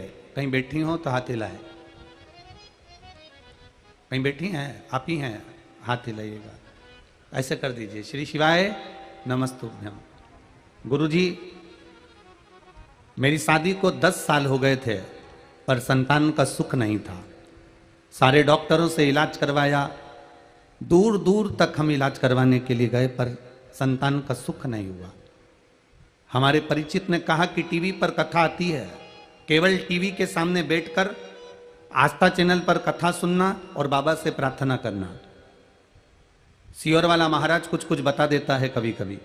बस टीवी के सामने कथा सुनना चालू करा, और आपने पशुपतिनाथ के व्रत का वर्णन करा। तुमरुका जी की सफेद आंकड़े की जड़ वाला प्रयोग बताया। बस मैंने सारे डॉक्टरों का इलाज करवा चुकी थी, आखिरी में हार चुकी थी। शादी के 10 साल निकल गए थे, संतान का सुख नहीं था, पर बाबा की कृपा से जब मैंने पशुपतिनाथ का व्रत करा और सफेद आंकड़े की जड़ का प्रयोग करा, तो 10 साल के बाद बाबा ने मेरी गोदी भर दी। उस बच्चे को लेकर मैं यहाँ आई। बच्चा आया है साथ में? ले आओ, ले आओ, ले आओ, जल्दी लाओ। 10 साल के बाद बाबा की कृपा से मेरे घर संतान की प्राप्ति हुई है। मेरा बच्चा 3 महीने का है, इसलिए मैं उसको यहाँ पर प्रणाम कराने के लिए लेकर आई हूँ। बाबा की कृपा, उसकी उदारता, ये शिव तत्व है, ये ओघड़ी है। हमने उसका भजन किया, फिर निवेदन करेंगे। घड़ी में आप समय भर दीजिए। आपने घड़ी की केवल चाबी भर दी, आपने घड़ी में चाबी भर दी है, आपने घड़ी के अंदर चाबी भर दी है। राम जी ही कृपा करने वाले हैं। घड़ी के अंदर चाबी भर दी है, और घड़ी में अगर आपने चाबी भर दी, फिर भरने के बाद आप छोड़ दो। घड़ी में चाबी भरने के बाद जब आपने छोड़ दिया, समय आएगा, अपने आप अलार्म, बोलो जम के बोलो, बज जाएगा। आप शंकर जी के मंदिर में जाकर जल चढ़ा दो, आप शिव जी का गुणगान कर लो, आप शंकर जी पे 1 लोटा जल चढ़ा दो, आप शंकर जी पे बेलपत्र चढ़ा दो, आप श्री शिवाय नमस्तुभ्यम का मंत्र जाप कर दो। आप करो। आप भगवान शिव की अविरल भक्ति का जाप करो। आप भगवान शंकर की अविरल भक्ति का भजन करो। तेरे मंदिर में आना मेरा काम है, और मेरी बिगड़ी बनाना तेरा काम है। आप उसके दरवाजे तक जाओ, आप उसकी चौखट तक जाओ, आप उसके द्वार तक पहुंचो। फिर जल चढ़ाते रहो, चढ़ाते रहो, चढ़ाते रहो, बेलपत्र चढ़ाते रहो, शंकर भगवान का भजन करते रहो, शिव महापुराण की कथा सुनते रहो। जब आपके भजन का फल जब मेरे महादेव देख लेंगे कि तेरी दुख की घड़ी आई है, उस समय पर वह अलार्म बजाना प्रारंभ कर देंगे। उस समय पर तुम्हारा भजन सामने आकर खड़ा हो जाएगा, गला पकड़, तब ये भजन तुम्हारा वहां आकर खड़ा हो जाएगा। एक बार जोरदार ताली बजाएं।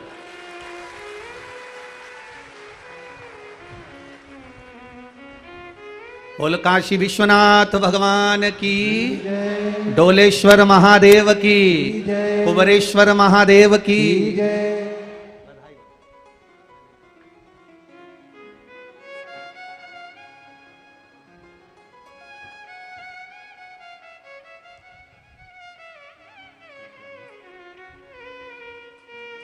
10 वर्ष के बाद आया है, बाबा की कृपा है।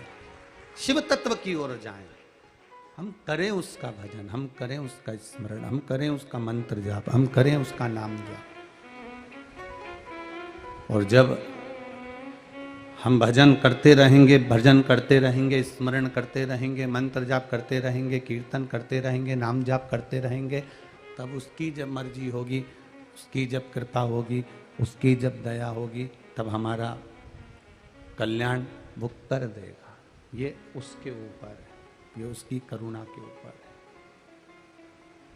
तेरे मंदिर में आना मेरा काम है, और मेरी बिगड़ी बनाना तेरा काम है। हम उसकी चौखट तक पहुंच जाएं, हम उसके द्वार तक पहुंच जाएं, हम उसके दरवाजे तक पहुंच जाएं, फिर मर्जी उसकी है, वो क्या साध रहा है, क्या कर रहा है, ये उसके ऊपर है।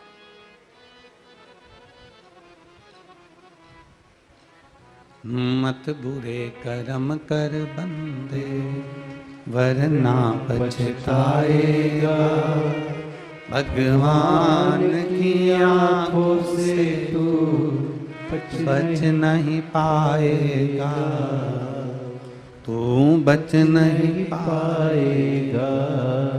अरे ओ अज्ञानी मत कर नादानी, अरे ओ अज्ञानी मत कर नादानी, तेरे कर्म का फल भी तू ही पाएगा, जैसा किया तूने तेरे आगे आएगा। मत बुरे कर्म कर बंदे, वरना पछताएगा, भगवान की आंखों से तू बच नहीं पाएगा, तू बच नहीं पाएगा। हम अपना कर्म किए जाएं, हम अपना भजन किए जाएं, हम अपना मंत्र जाप किए जाएं, हम अपना श्री शिवाय नमस्तुभ्यम किए जाएं, हम अपना पंचाक्षर मंत्र नमः शिवाय जपे जाएं, हम अपना षडाक्षर मंत्र ओम नमः शिवाय जपे जाएं। जब उसको कृपा करना होगी तब वो कृपा अपने आप कर देगा, और ऐसी कृपा करेगा कि हाथ पकड़कर भव से पार उतार देगा। इससे बढ़कर सुख और कोई चाहिए नहीं।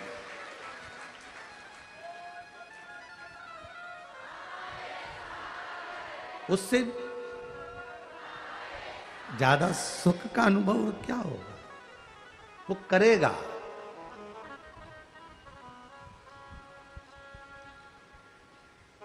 कम बोलो, काम का बोलो। कैसा बोलो? काम का बोलो। मंदिर में जाओ, सत्संग में जाओ। कल कथा में अपन सुन रहे थे, सती मैया कथा में बैठकर अपने ही शरीर का सोच रही थी कि इससे तो मैं जल के भस्म हो जाऊं तो अच्छा। भस्म हुई कि नहीं हुई?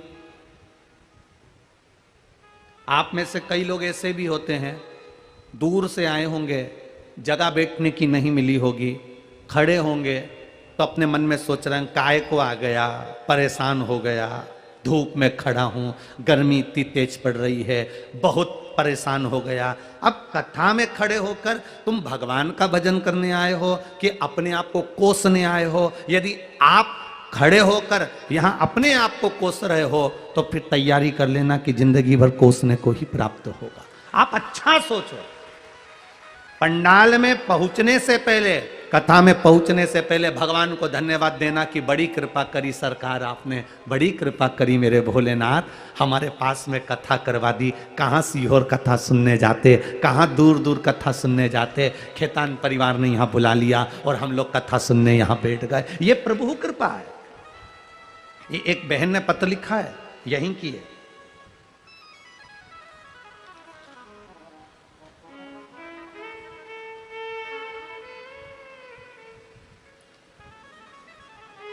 मेरा नाम संगीता मिश्रा है, मैं बीरगंज के निवासी हूं, ward number 16, Ganesh toll, Nagwa, Parsa जिला।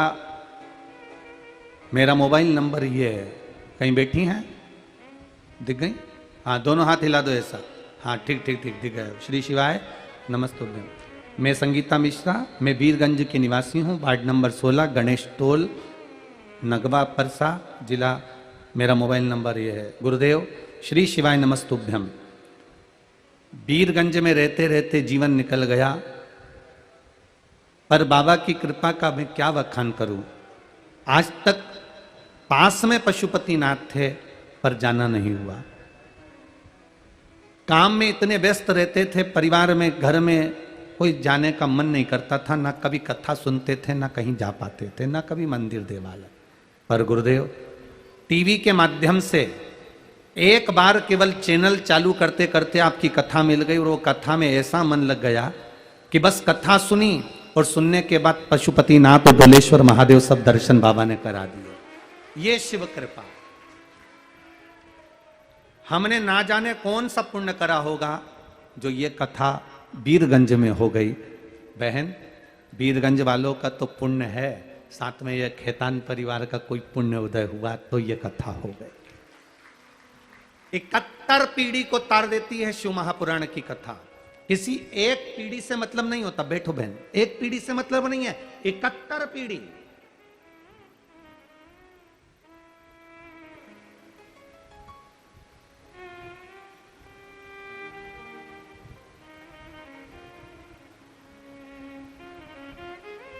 कोई अधोगति में मर गया, अचानक मर गया, अटैक में मर गया, चलता फिरता मर गया, गर्भ में मर गया, अधोगति में मर गया। बहुत अभिलाषा उसके मन में थी, मैं ये भी करूंगा, मैं वो भी करूंगा, मैं ये कर दूंगा, मैं वो कर दूंगा। इतनी अभिलाषा लेकर व्यक्ति के जब प्राण छूट जाते हैं, तब ये जीवात्मा ऊपर जब जाती है तो परमात्मा से विनय करती है कि मेरी मुक्ति का कोई यत्न करो। क्योंकि जो बहुत फैलाया होता है, बहुत कुछ करना है उसको जिंदगी में, तो वो खाना भी नहीं खा पाता, पानी भी नहीं पी पाता, बस अपनी लगन में काम करता रहता है। मैं ये कर लूं, मैं वो कर लूं, मैं ये कर दूंगा, मैं वो कर दूंगा, फैला हुआ है। और एकदम मृत्यु ने जकड़ लिया, एकदम काल ने जकड़ लिया और उसके प्राण छूट गए, वो मर गया।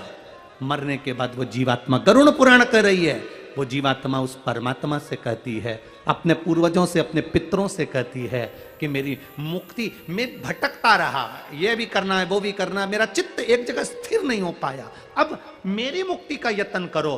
तब पूर्वज भी कहते हैं, भगवान बैकुंठ अधिपति भी कहते हैं, जिस दिन कैलाश अधिपति कृपा कर देंगे और तेरे कुल में कभी जीवन में एक बार शिव महापुराण की कथा हो गई तो तेरी मुक्ति सहज हो गई। तुझे ना पिंड की जरूरत, ना तर्पण की, ना तिलांजलि की, ना किसी चीज की जरूरत है। बस तेरे परिवार का व्यक्ति अगर कभी कथा सुनने भी चले गया, या जीवन में उस कुल में, उस परिवार में 71 पीढ़ी में भी अगर शिव महापुराण की कथा हो गई तो तेरी मुक्ति सहज हो गई। फिर तुझे नहीं भटकेगा, तू कभी जीवन में भटक ही नहीं सकता। सहजता है शिव तक। और मेरी जीजियों, मेरी बहनों और मेरे भाई, मेरी माताएं जब इस कथा को सुनती हैं, उनका गर्भ, किसी किसी नारी का 3 महीने का, कोई 4 महीने का, कोई 5 महीने का, कोई 6 महीने का, कोई 8 महीने का गर्भ किसी का गिर जाता है, कोई कुंवारी अवस्था में मर जाता है। वो नारी जब कथा सुनकर जाती है, वो पुरुष अगर कोई कथा सुनकर जाता है, जिस मार्ग से निकल कर जाता है, जिस गांव में निकल कर जाता है, जिस रास्ते से निकल कर जाता है, उस रास्ते में जितनी माताएं इस नारी का मुख देखती हैं, या जितने पुरुष इस पुरुष का मुख देखते हैं कथा सुनने वाले का, तो शिव पुराण कहती है उनकी भी 71 पीढ़ी में अगर कोई अधोगति में मर गया तो उसका भी कल्याण हो जाता है। ये वो शिव महापुराण की कथा, कोई सहज नहीं है। शिव महापुराण की कथा की सहजता में मिल गई, सारी पुराणे सहजता में मिल सकती है। जब तुम चाहो तब करवा सकते हो, जब तुम्हारी मर्जी पड़े तब तुम करवा सकते हो, क्योंकि भागवत कथा के यजमान है राजा परीक्षित, रामचरितमानस के यजमान है राजन काशी नरेश। प्रत्येक पुराण का यजमान कोई ना कोई राजा हुआ है। केवल शिव महापुराण के यजमान केवल देव अधिदेव महादेव और माता पार्वती हैं, इसके सिवा कोई नहीं। यहां 7 दिन तक अगर खेतान परिवार भी पूजन करने बैठ रहा है, 7 दिन तक ये पति पत्नी का जोड़ा भी पूजन करने बैठ रहा है, तो ये शंकर और पार्वती की कृपा से बैठ रहा है, शिव पार्वती के तत्व के रूप में बैठ रहा है। आप अगर कथा सुनने के लिए बैठ रहे हो, आप अगर कथा सुनने के लिए आए हो, चाहे बिहार से आए हो, चाहे नेपाल के हो, जहां के भी आप लोग हो, कथा सुनने के लिए आए हो, तो ये आपको स्वयं शिव ने साधा। एक बंगाल से, कलकत्ता से कोई बहन कथा सुनने के लिए आई, कलकत्ता से, उसने भी अपना वर्णन लिखा।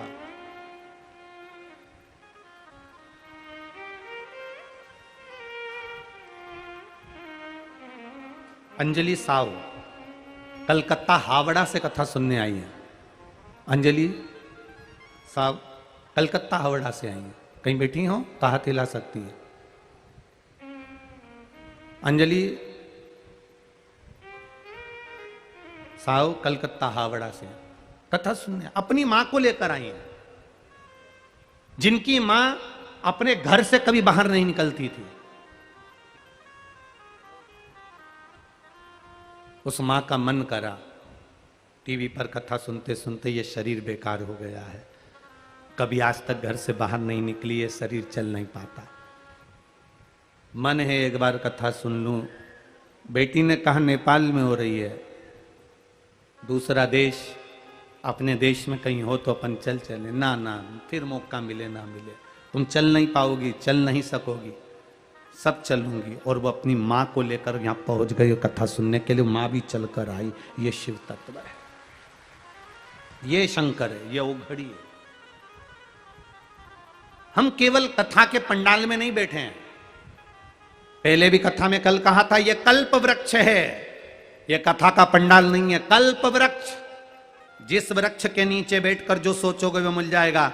एक चोर को नहीं मालूम था, एक व्यक्ति को नहीं मालूम था कि मैं कहाँ बैठा हूँ। जंगल में जाते जाते एक वृक्ष के नीचे अंधेरे में पड़ गया, भूख लगने लगी, विचार करा इस जंगल में कहाँ से भोजन आएगा, पर भूख लग रही है, कहीं से भोजन आ जाए तो अच्छा। उसको नहीं मालूम था कि कल्प वृक्ष है, उस वृक्ष के नीचे उसके लिए चांदी की थाली में भोजन लगकर आ गया, उसने भोजन कर लिया। थोड़ी देर बाद उसके मन में आया, अब तो नींद आ रही है, कहीं से गादी तकिया मिल जाए तो अच्छा। उसको नहीं मालूम कि कल्प वृक्ष है। मखमल का गादी तकिया आ गया, वो सोने लगा। फिर उसके मन में आया मैं सो गया और इतने में शेर आया और मुझे खा गया, तो उसको नहीं मालूम है कि कल्प वृक्ष है। इतनी देर में शेर भी आ गया, उसको निपटा के चले गया।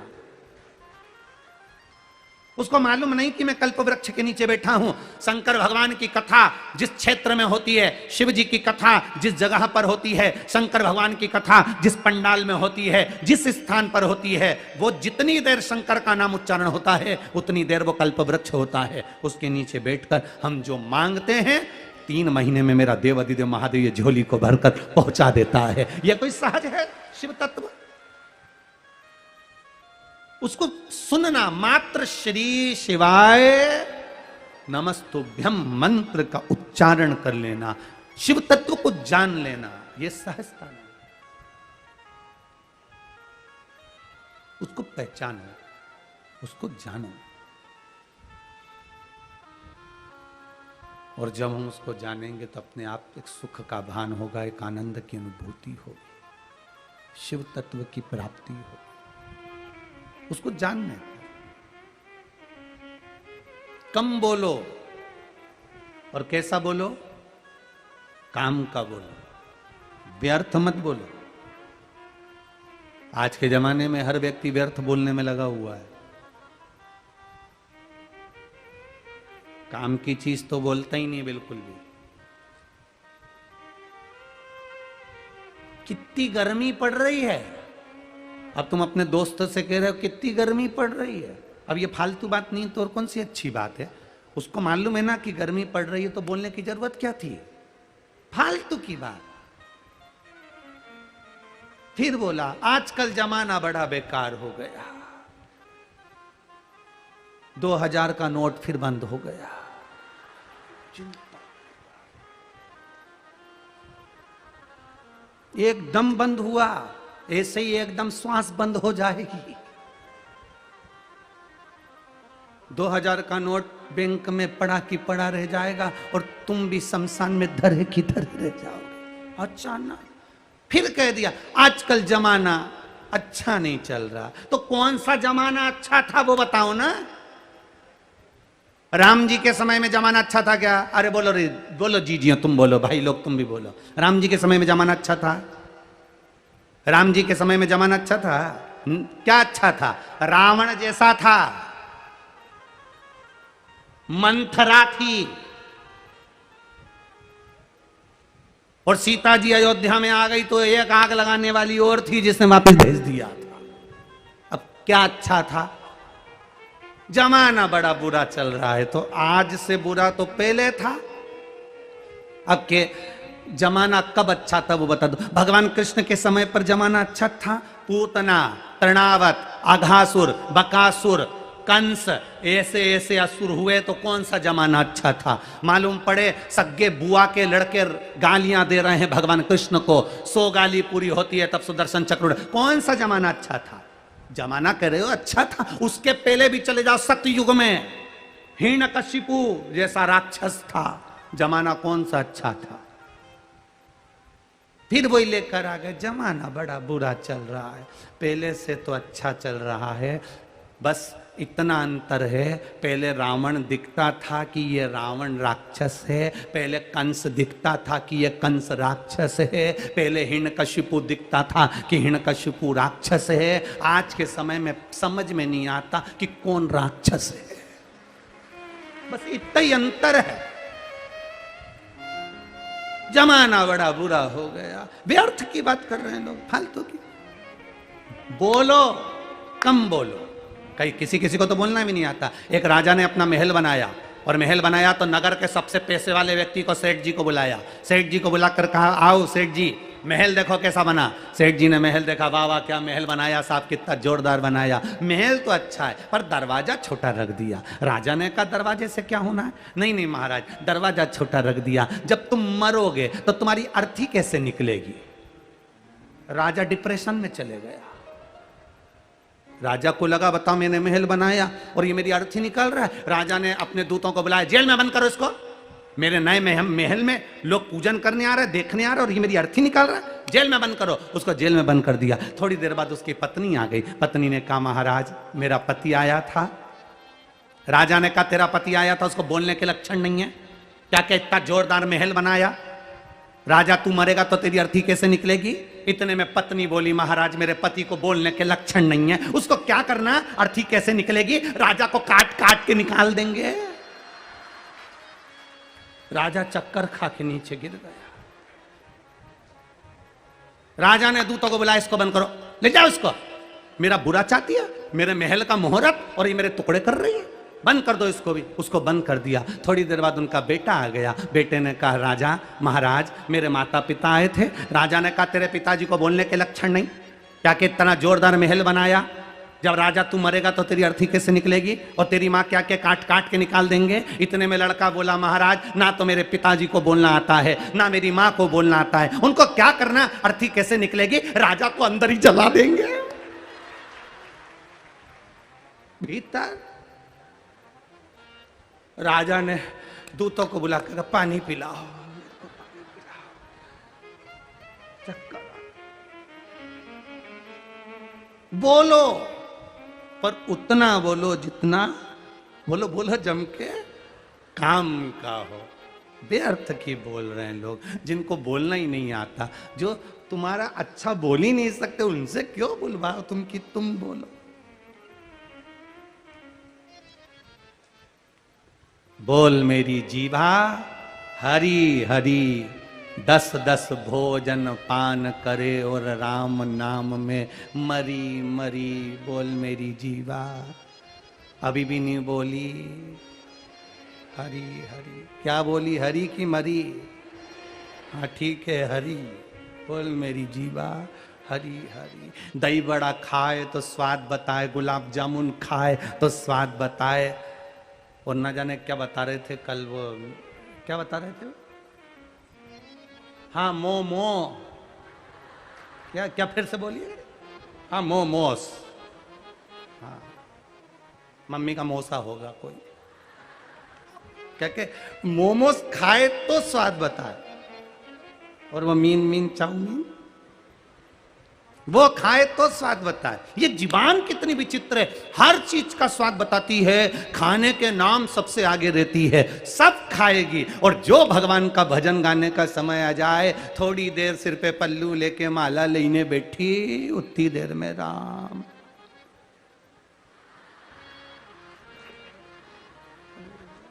फिर इतने में पड़ोसन ने जगा दिया, उठ सो रही क्या? सो नहीं रही। फिर भगवान भाग रहा था तो बुला रही थी, सो थोड़ी अब स्वाद। बोल मेरी जीवा, अरे अच्छे से बोलो, मरी मरी की हरी हरी, हरी हरी राम नाम में मरी मरी। वो जिभ्या बड़ी विचित्र है, इतनी सारी इंद्रियों में सबसे विचित्र है जिभ्या। एक दिन इस जिभ्या ने दांतों से कह दिया, तुम मेरे 32 भाई हो रहे, तुम्हारी कोमल कोमल एक ही बहन है, इसका ध्यान रखना, तुम मुझे काट मत देना।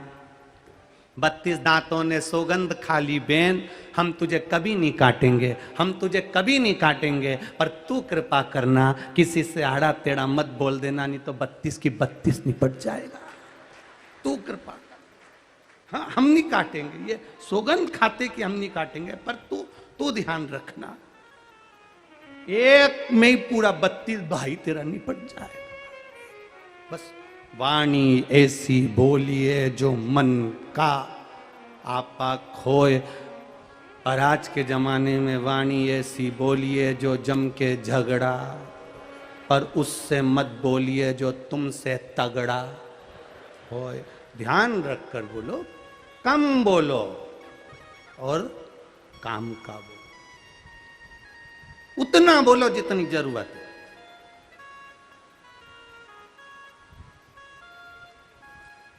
बड़ा विचित्र संसार है, बड़ा विचित्र। समझो,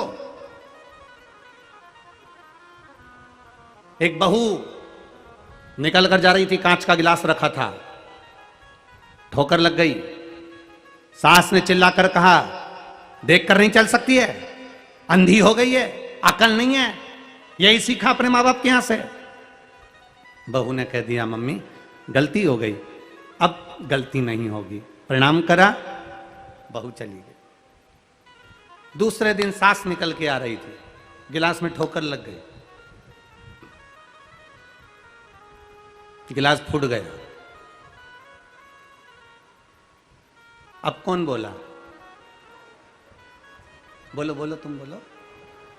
बहू नहीं बोली, फिर सास बोली, यही सीख के आई हो अपने माँ बाप के यहां से, गिलास यहां रखना था,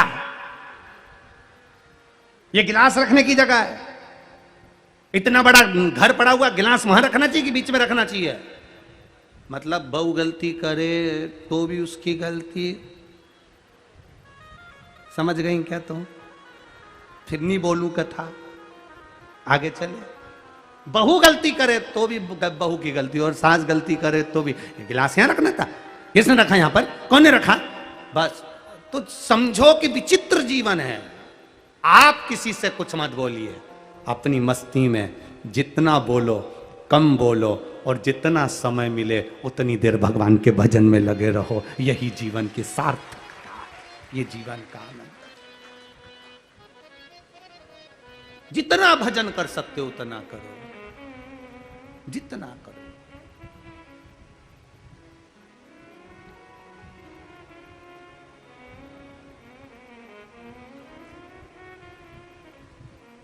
ये जिह्वा जितनी भजन करेगी उतना सुख पाएगी, उतना सुख।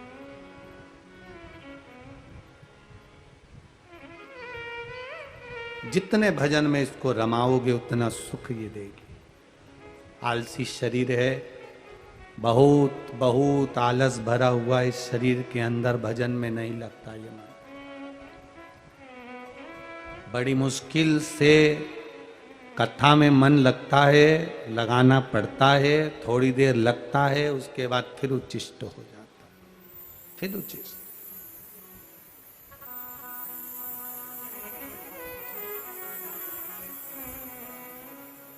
भजन चित्त करें, और जब आपका भजन चित्त आनंदित हो जाए तब परमात्मा का मिलन श्रेष्ठ कर हो।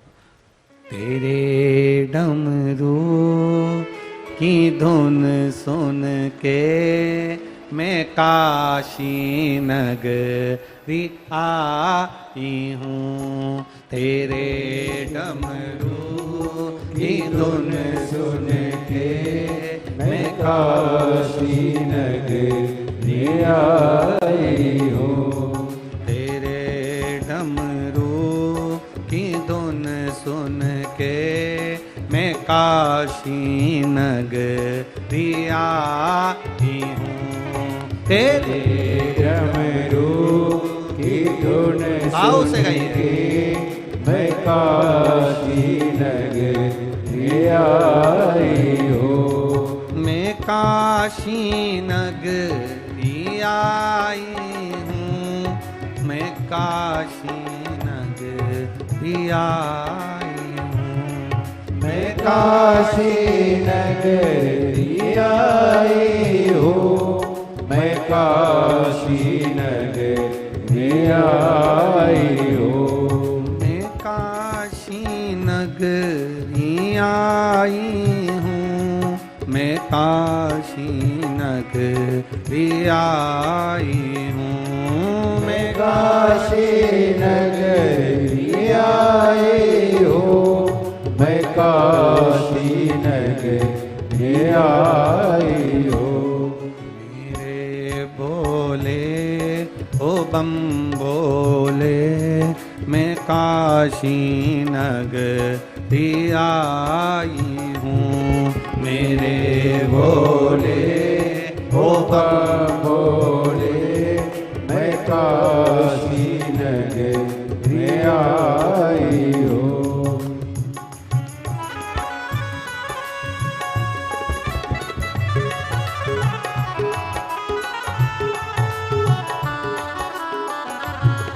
राधे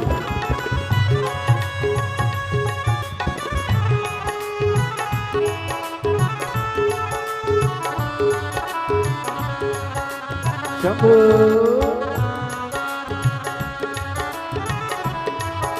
हरि बोल जय हो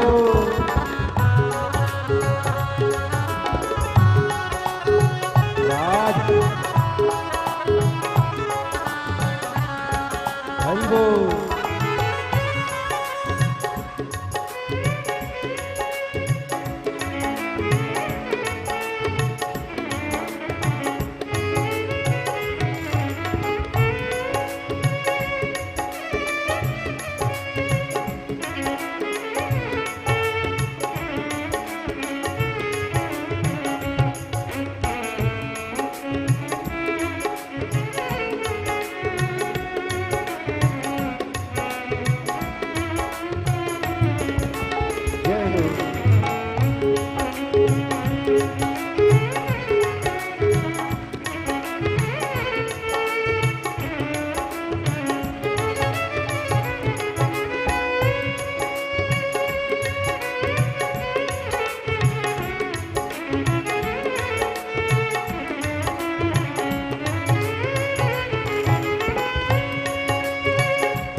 राधे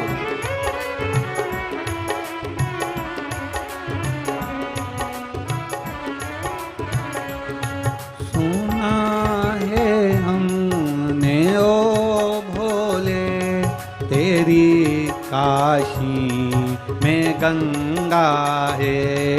सुना है हमने ओ भोले तेरी काशी में गंगा है। सुना है हमने ओ भोले तेरी काशी में गंगा है। सुना है हमने ओ भोले तेरी काशी में गंगा है। उसी गंगा में नहाने को मैं काशी नगरी आई हूँ।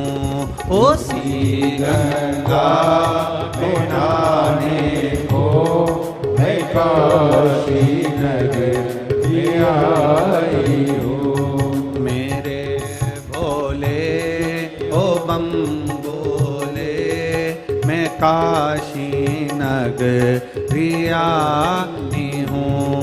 मेरे भोले ओ बोले मैं काशी नगरी आई हूँ।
काशी में मुक्ति है।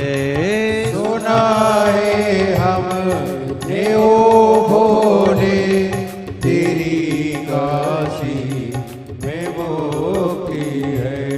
सुना है हमने ओ भोले तेरी काशी में मुक्ति है।